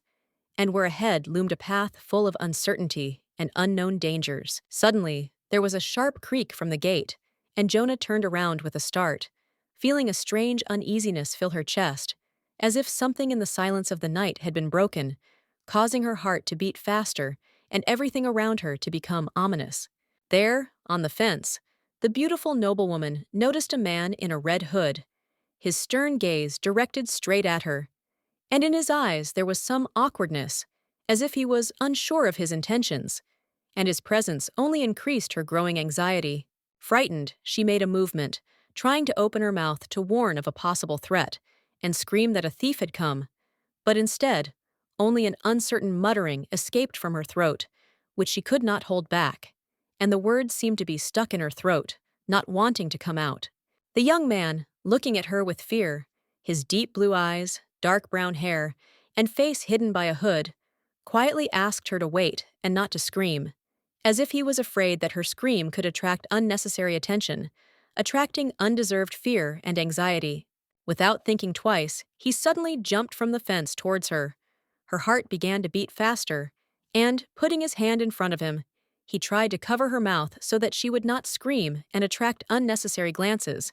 acting quickly and decisively, without any explanations or attempts to speak. Roughly and without hesitation, he covered her mouth so that she would not call anyone for help, which made the girl shudder and feel her heart beat faster from fear and confusion, not knowing what to do next in such a situation full of danger and tension, causing her to freeze. The boy was handsome in the nightlight, his features highlighted by the dim light, and quietly asking her to be quiet, he assured her that if she did not scream and left everything in the shadow of the night, then he would not harm her, which sounded like a promise. But it was hard to trust him, standing before him in complete confusion, after which he carefully let her go, allowing the lady to finally breathe normally, removing his hand from her face, feeling how the tension subsided a little, and she could, at least a little, feel safe, although fear and terrible anxiety were still raging inside. Suddenly, the princess, unable to restrain herself, grabbed the guy by the hand and with a strong blow sent him to the ground, from which he fell heavily, feeling sharp pain. And the lady, standing nearby, felt how her feelings overwhelmed her, not knowing what to do at that moment. The color drained from her face, and she stood there, confused, her heart pounding, her hands instinctively covering her chest, as if trying to protect herself from what had happened, and her eyes showing helplessness, not knowing how to deal with this unexpected and overwhelming moment, after which, unable to bear it any longer, she began to scream, loudly and desperately, declaring that an attempt had been made on her life, her voice trembling with fear and confusion, trying to convince those around her that she was really in danger, despite all the guy's attempts to stop her. Suddenly, as if from nowhere, Dorothy appeared, rapidly approaching the princess. She was dressed in a brown dress, her steps were confident and fast, and her gaze was focused, as if she had long known that she had to intervene and calm the situation, because something was clearly wrong at this moment. The handsome young man, noticing her approach, grinned reservedly and put his red hood back on, trying to hide his face, as if he wanted to disappear into the shadows, leaving behind only mystery and innuendo, as if that was his main desire. Young Jonah extended her feminine hand, trying to stop him, but he had already disappeared, vanished into the night like a ghost, leaving no trace except for the mysterious feeling that everything was not as it seemed at first, and that this was only the beginning of something much more complex. Looking at his back, the girl whispered angrily, calling him a bad thief. Her words were full of contempt and discontent, reflecting her inner rage at how everything was unfolding at this moment. She couldn't believe that everything went so unexpectedly. The man in red turned out to be a cardinal of the church, and a nun was quickly following him, shouting that he should not have left, that his action was not only absurd, but also dangerous, because he could not leave the sacred walls of the monastery, where his duty was important to everyone. Irritably, the stern cardinal replied that usually the boy adhered to strict canons and acted in order, but today he had a good reason to leave, a reason that outweighed all traditions and prohibitions, and this decision was not easy, but necessary. Finally, the nobleman took off his hood, looking at the assembled people with slight contempt, and with a slight hint of irritation, he declared that he had never liked lavish official banquets, where falsehood and boring traditions always reigned, preferring more secluded and sincere meetings, where one could feel free and not limited by rules. Turning to his cloak, he suddenly noticed a strange mark on the fabric, which immediately attracted the man's attention. It was a bite left by someone, and its strangeness could not help but alarm him. For a long time, he could not understand who could dare to hurt him. The cardinal was stunned to see the blood, as his defenses were usually impeccable, and no one could breach them without causing a reaction.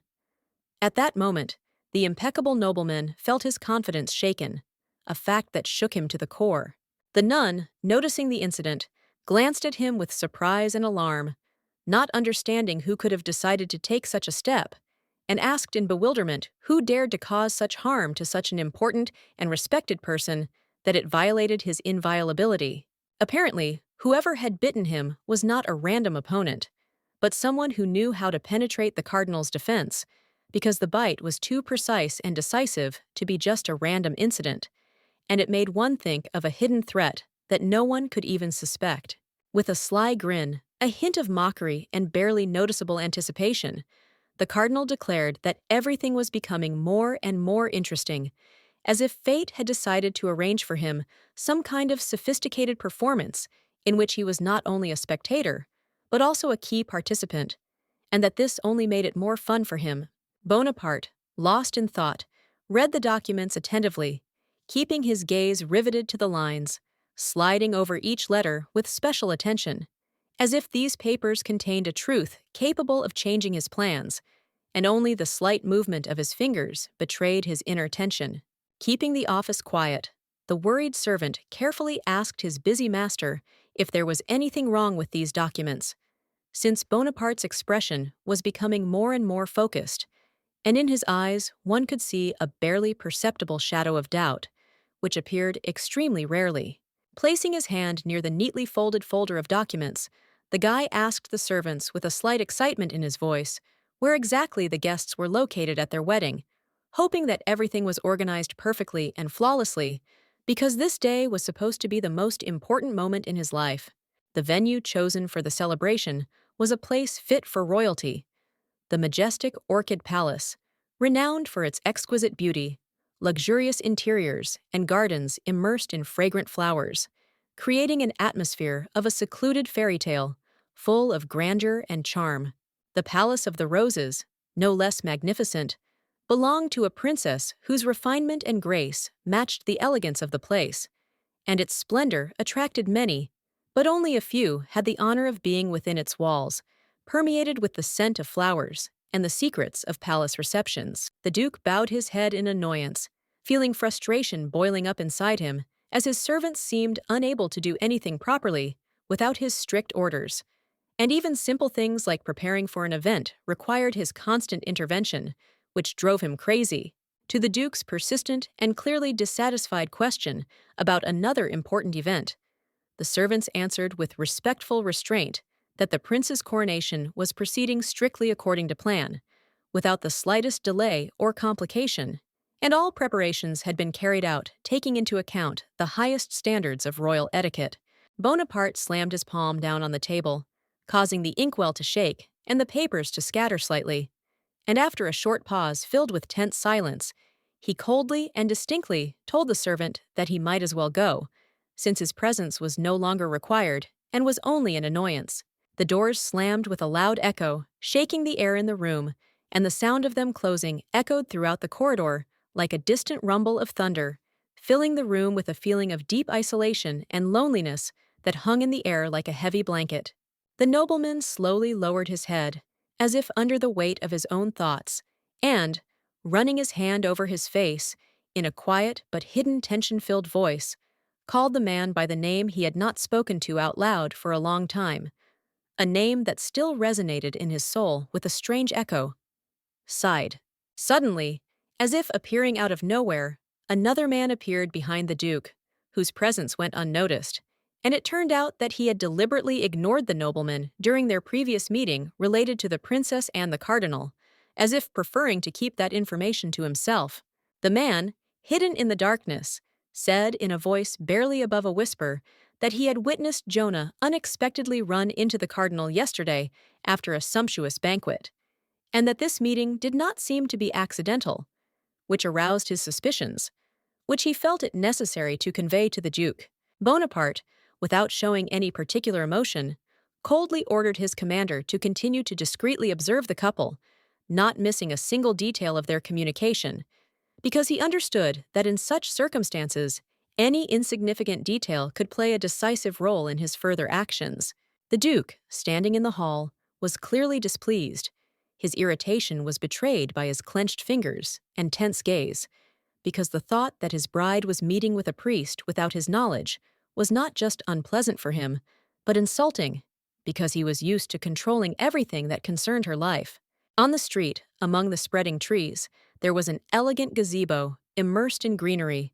and next to it a lantern shone with a soft light, illuminating the delicate outlines of the foliage, through which the golden rays of the sun broke through, creating an atmosphere of comfort and peace, filled with silence and a light rustle of the wind. Hot tea flowed in a thin stream from an exquisite porcelain teapot into an elegant cup, and the aroma of a freshly brewed drink filled the air with warm, spicy notes, as if inviting one to slow down time and enjoy this simple, but such a pleasant moment when nothing disturbs the soul. The maid, with a light grace of movement, carefully poured the drink for her mistress, and she, sitting in a comfortable chair with an upright posture, smiled sweetly, watching this action as if enjoying the very atmosphere of calm and solitude, in which there was neither haste nor fuss. The day was truly beautiful. A serene blue sky stretched overhead, fresh green grass covered the ground with a soft carpet. The trees whispered something with their leafy whisper, and a light breeze brought with it a feeling of harmony and serene happiness. Upset and slightly depressed, Dorothy muttered that she would hardly be able to help the princess if something unexpected happened to her, or, God forbid, someone attacked her, because there were too many threats in this world against which she was powerless, and this thought worried her more and more. Jonah, who seemed completely calm, without showing the slightest concern, gently asked her maid to prepare a bath for her immediately after tea, as if wanting to wash away the fatigue of the day and allow herself to forget herself for a while in warm water, surrounded by the aromas of rare herbs. As a result, the girl was left alone on the spacious veranda, where a light breeze swayed the translucent curtains, and, sitting at the table, she slowly drank tea, enjoying every drop, allowing her thoughts to wander freely, taking her far from reality into a world of reflections and mysteries. Suddenly, the girl became curious. Who was that mysterious man in the red hood whom she saw last night? Was he really a thief, or was there something more hidden behind his appearance that she could not yet guess? He was then strikingly handsome. There was something attractive and mysterious in his appearance, but the strangest thing was that, no matter how much she remembered, she could not understand whether such a character was in her own novel, or whether he appeared in her life from somewhere outside. He had extraordinary eyes, in which shades of cold silver and pure blue were intertwined, like ice shards that caught the light of the moon, giving his gaze an unnatural depth and a mysterious attraction that was impossible to look away from. A perfectly built, handsome man with aristocratic features, his appearance combined strength and grace, nobility and audacity, and the scarlet color of his clothes, a red jacket with a hood that hid part of his face, only emphasized his unpredictability and mysterious charm. And suddenly, as if her thoughts had taken on flesh, the princess recoiled as the very same man she had just been trying to picture in her mind suddenly appeared right in front of her, waving his hand lightly in a welcoming gesture, as if his appearance here was something completely ordinary. The beautiful noblewoman flinched so sharply that her hands involuntarily hit the edge of the table, causing the teacup to sway and tilt dangerously, as if reality had just cracked open, releasing into this world someone she hadn't expected to see so soon. The young man, acting quickly, grabbed her wrist and pulled her towards him in one confident movement. His voice was low and calm, but there was a hidden threat in it when he whispered that she should not make noise, because it would be completely unnecessary, and unnecessary noise always attracts the wrong people. The noblewoman, catching her breath, broke free from his grip and quickly took a few steps back, as if trying to create at least some safe distance between them, her heart pounding wildly, and her gaze darting between his eyes, in which an incomprehensible gleam shone, and his strange smile. The young man merely shrugged, as if he saw nothing surprising in her panic, and said with a slight mockery that being a killer was too boring and predictable, and there was a casual playfulness in his voice, as if he was hinting that he had much more interesting things to do than someone else's life or death. The girl pointed in amazement at his hair, the shade of which was strikingly strange, shimmering now with a muted green, now with a light silvery gray, as if it did not belong to a person, but were part of something magical, fickle, like a mirage come to life. But before she could ask the question, the man, with a barely noticeable grin, ran his hand through his hair, and in an instant, thanks to magic, its color changed, turning into scarlet, as bright as his clothes. And before her stood a completely different person, frighteningly new, but still just as mysterious. However, the real shock for the princess came the next moment, when he suddenly appeared before her, not just as a magician, but as a priest, and something unearthly appeared in his appearance, a divine power emanating in waves, as if proving that his nature was far from human. She instinctively took a few steps back, her gaze darting between his face and the halo of energy around him, until finally she asked if he really was the priest she had seen before. But the young man replied with a slight smile that such things were not allowed for them at all. When the princess asked him suspiciously why he needed a disguise at all, the young man looked away, avoiding her gaze, and, reluctantly exhaling, briefly replied that he could not tell her the truth, as if this knowledge could change too much or jeopardize something important. The young girl, not hiding her growing mistrust, narrowed her eyes and asked directly what reasons he had for taking someone's life. Because murder is always an extreme, and for a person associated with holiness, such an act seemed especially terrible and unacceptable. She scolded the priest with obvious indignation for his impudence,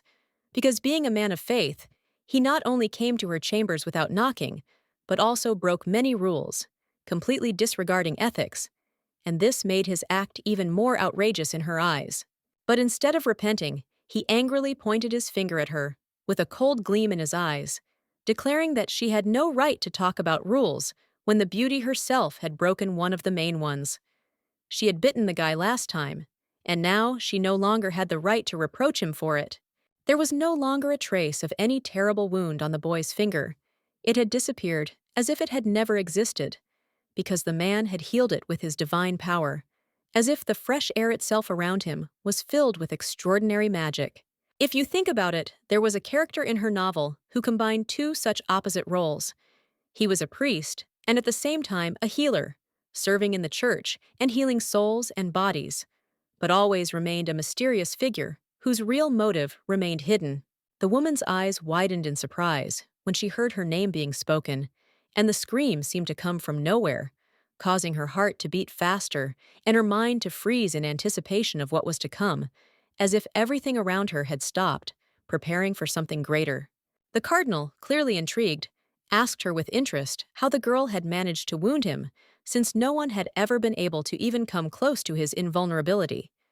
The man's voice sounded calm, but in his gaze there was a riddle that she could not solve. When the young couple's conversation was interrupted by a strange voice calling the princess by name and approaching them,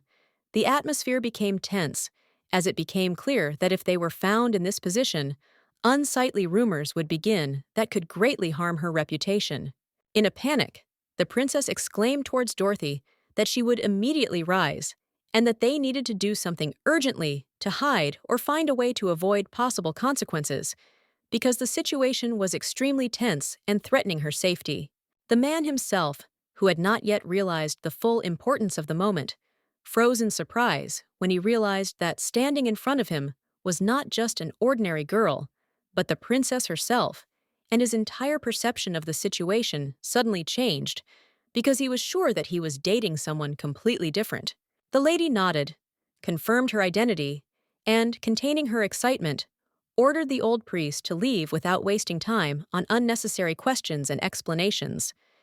Deciding that further conversations with him would not bring anything useful and would only distract from more important matters. The man, grumbling discontentedly, muttered under his breath that he could not believe that such an impudent and rude person like her could be a noblewoman, much less the stupidest princess,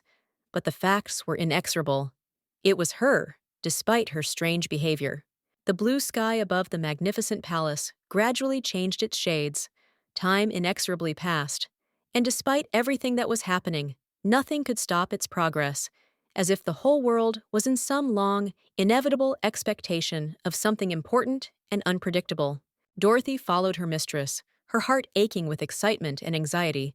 for she felt that something alarming might have happened to the princess while she was away, and this premonition did not leave her for a minute, strengthening her fear more and more. The princess looked closely at her maid, and with curiosity, asked if there was anyone among the priests of their church with unusual silver eyes and hair, because she could not get rid of the thought that this person was familiar. Young Dorothy thought for a moment, concentrating on going over in her mind all the faces she knew, but despite her efforts, she could not think of anyone who could fit this strange description, and the thought of who could be so mysterious haunted her. Jonah walked forward.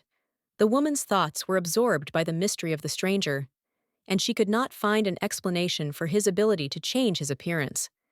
This left her completely perplexed,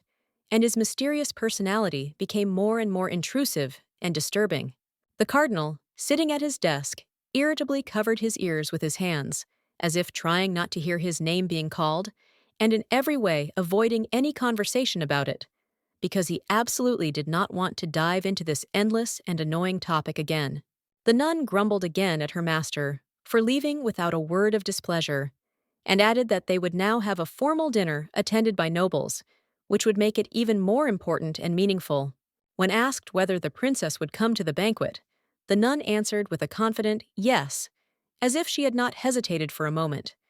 She explained that the princess was from the imperial family, and her participation in such an important event would not only be expected, but also completely natural. The young priest's eyes were attentive. He listened with deep interest, trying to catch every word, because it was important for him to understand what was happening and what decisions would be made in the future, since they could influence many events.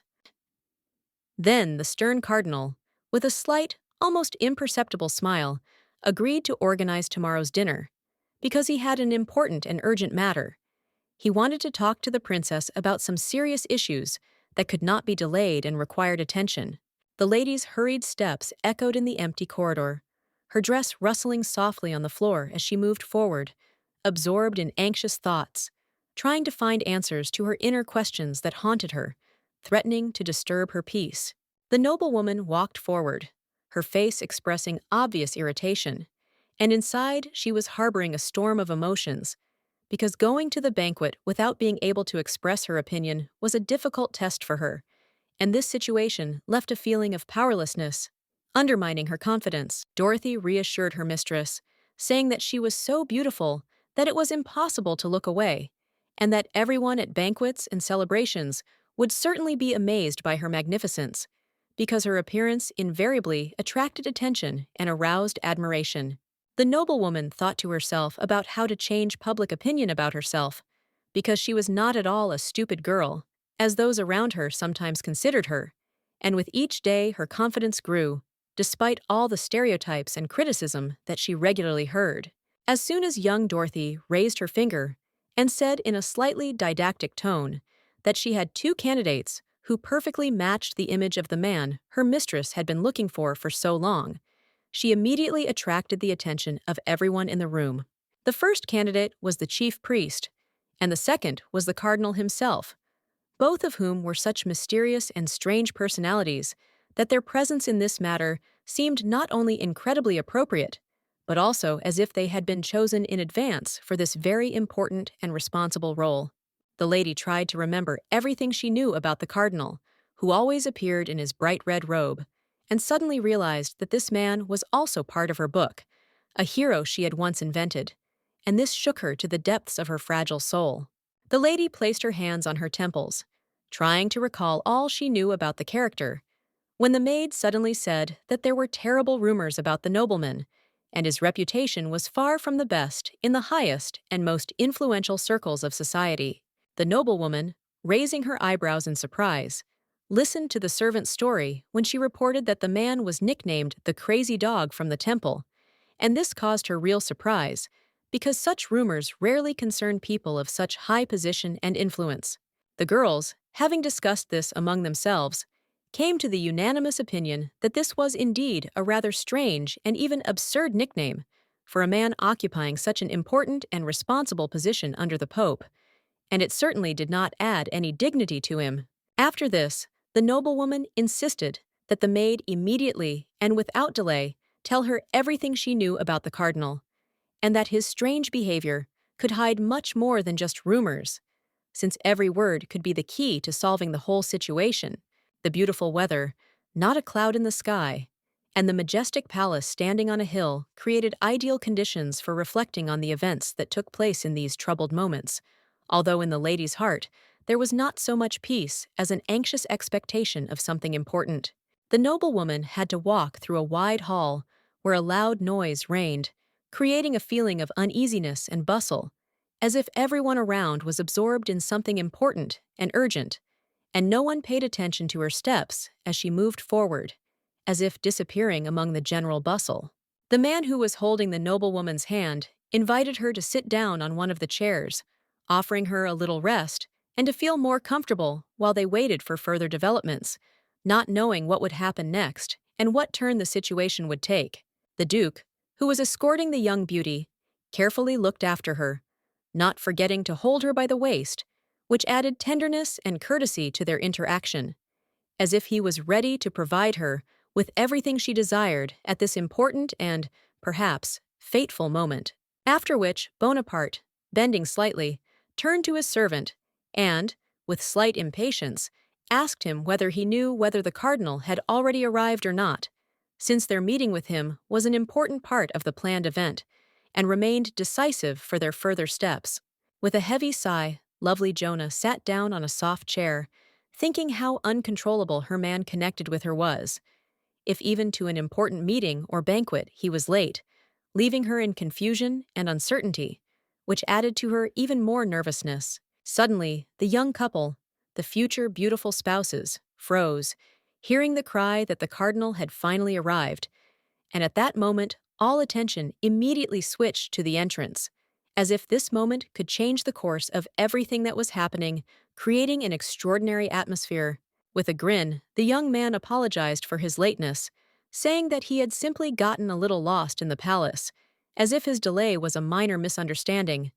But in fact it seemed rather strange and even ridiculous under such important circumstances. The nun, noticing the delay, immediately began to scold her master, because she had just asked him to come earlier so as not to disrupt the schedule.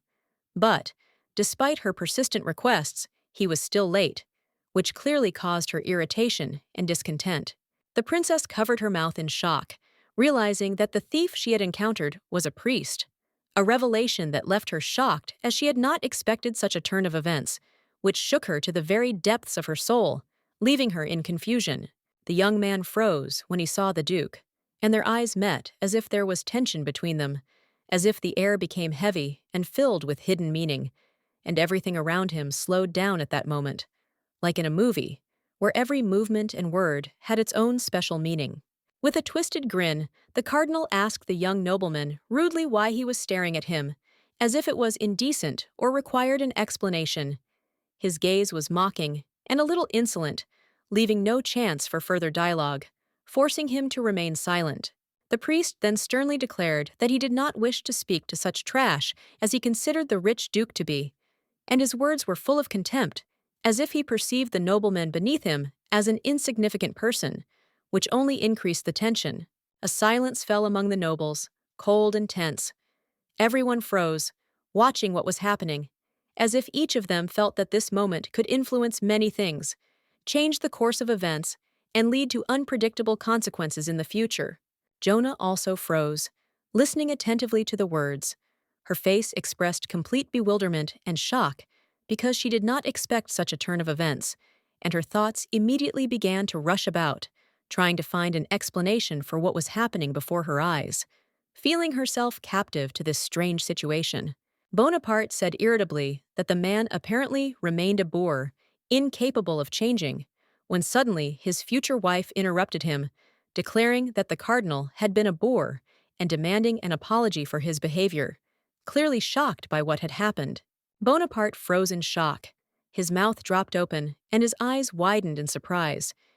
He had not expected such an act, because his wife had shown unexpected firmness, defending the honor of their huge house in front of all the guests and decisively pointing out his unworthy behavior. The large banquet table was set with all the treats, and there were beautiful chairs around it,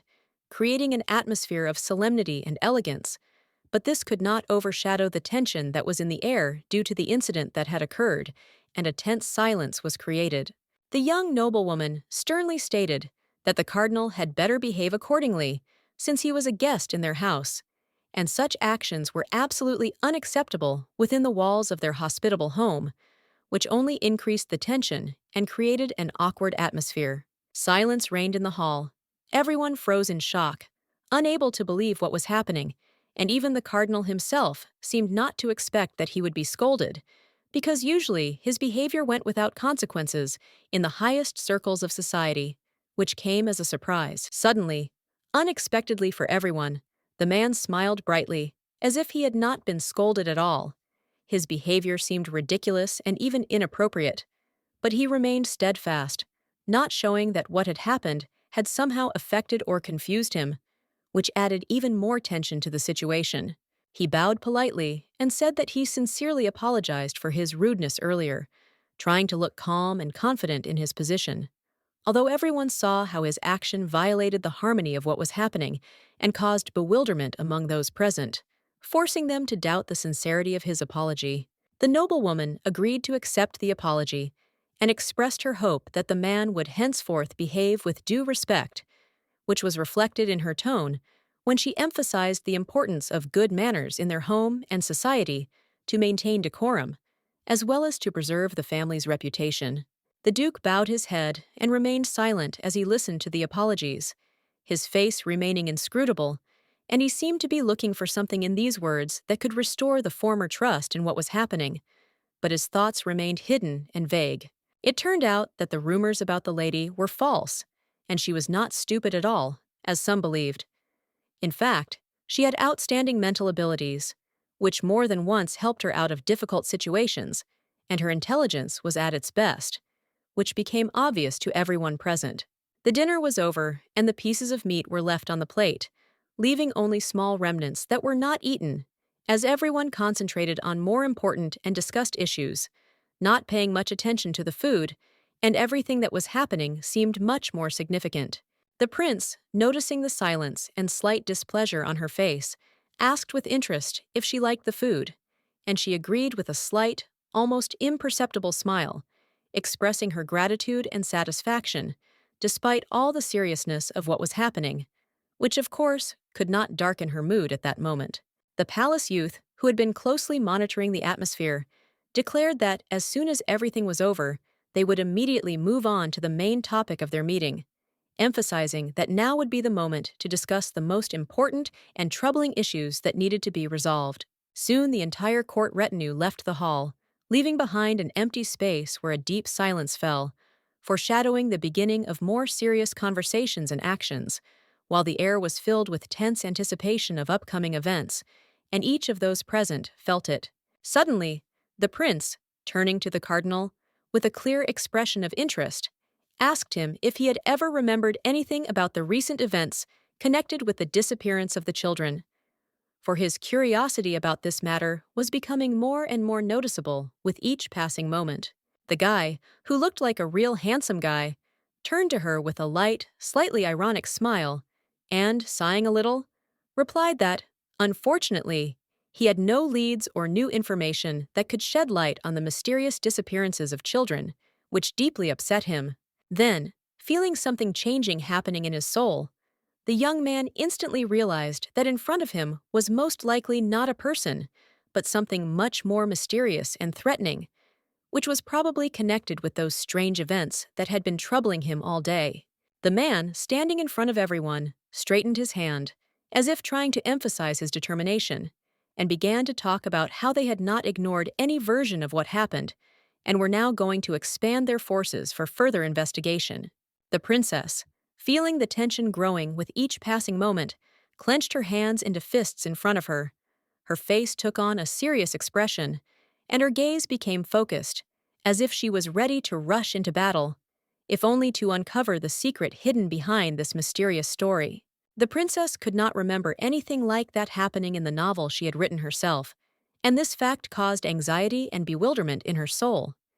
She was sure that all the events she had described should have developed according to a certain logical scenario. Under the ceiling, decorated with a majestic chandelier, time seemed to slow down. Each moment stretched out like an eternity, absorbing everyone present in the tense atmosphere of anticipation and the unsolved mystery that hung in the air around. The young nun, in a rage, shouted at the commander that, despite her joy at his arrival, such delays were completely unacceptable and could not be forgiven in this situation,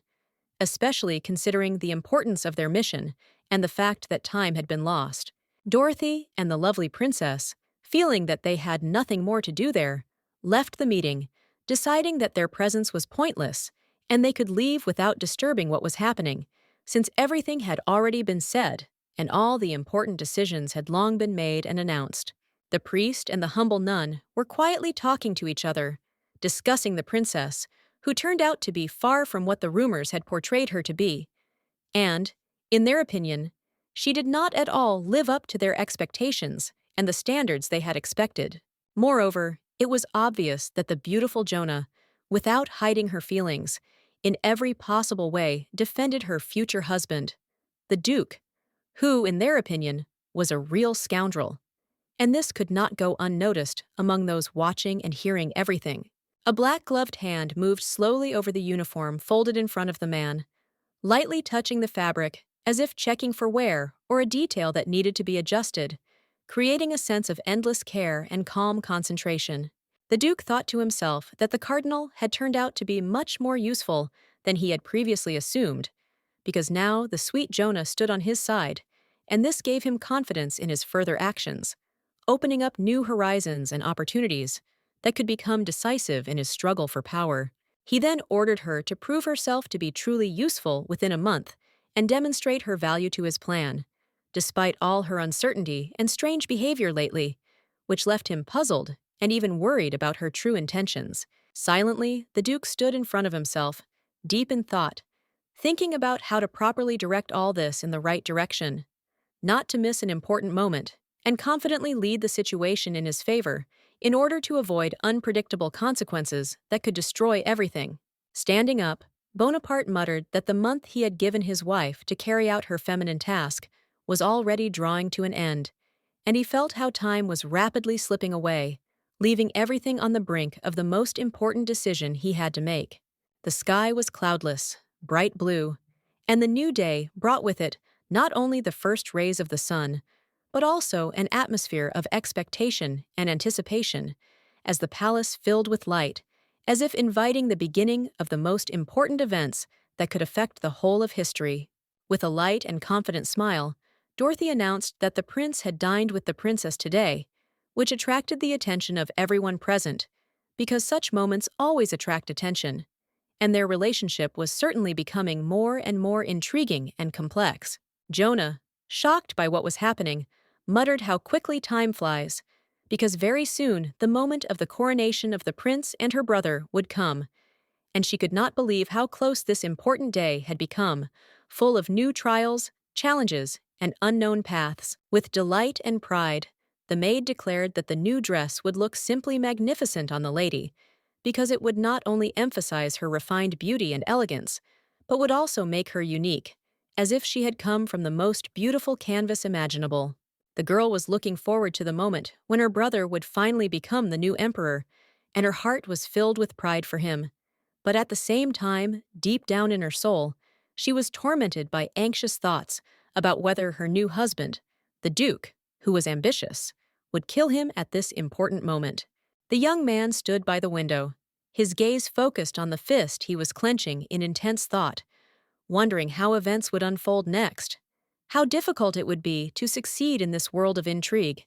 and imagining a future in which everything could change in one decisive moment. Armand stood in silence, feeling his thoughts slowly come together into a single goal, realizing that he was about to become the ruler of the empire. And this moment was both terrifying and majestic, like a transition into an entirely new reality where he would have to make the most important decisions. Bonaparte was a man who had great power and was respected by all the nobles, because his decisions always proved to be significant and influential, and his words weighed more than anything else in these circles, where his every action became an example. The young man's hand clenched tightly into a fist, reflecting his inner determination and tension, because he felt the excitement growing, as if every moment was bringing him closer to an important decision that would affect his future and the fate of those around him. There, not far from him, stood the Duke, enthusiastically discussing something with another nobleman. Their conversation looked so serious and important that the young man could not help but pay attention to it, trying to understand what was behind their actions and whose interests they were protecting. Even as a child, the prince often spied on adult aristocrats to learn their secrets and understand how their lives worked, because for him, their world was a mystery, full of intrigue and hidden movements, which he dreamed of learning more about in order to prepare for future trials. Then his father, finding himself in a desperate situation, signed all the documents that the Duke had slipped him, and at that moment it became completely obvious that his fate had already been decided, and his actions were the result of pressure from which he could not escape, no matter how hard he tried. Young Armand already realized that Bonaparte wielded considerable power when, eavesdropping behind doors, he overheard conversations full of clever maneuvers and deals, which left him with the feeling that this man was able to control everything that happened around him. And then the young man, with deep determination in his eyes, realized that the moment had come when he needed to grow up, become stronger, and take responsibility for his sister, deciding that he would no longer rely on other people's help,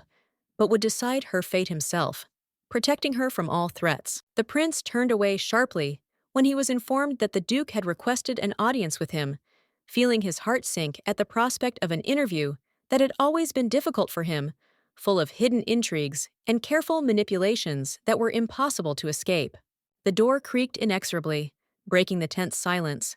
Its sound was so loud that it seemed as if it was a harbinger of something important and decisive that was about to happen at that moment,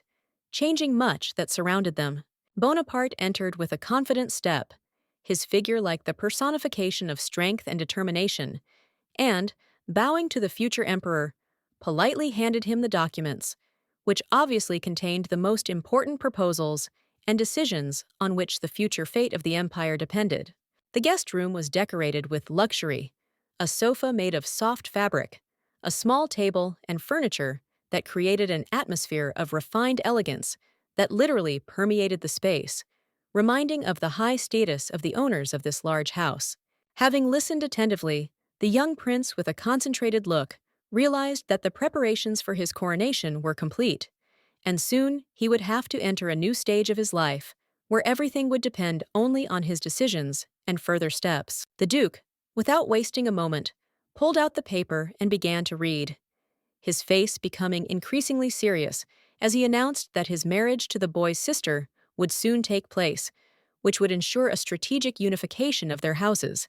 and give him the opportunity to strengthen his position, expanding his influence in the political arena. Armand, unable to contain his displeasure, frowned and, slightly irritated, asked where they were rushing to. not understanding what could have prompted them to act with such haste, violating all possible diplomatic rules, and not taking into account the potential risks to their families. To which Bonaparte smiled slyly, his eyes sparkled, and, slightly bowing his head, said that his future wife herself wanted this, striving to legitimize their marriage as soon as possible, because this was not only a personal desire, but also part of a more complex political game.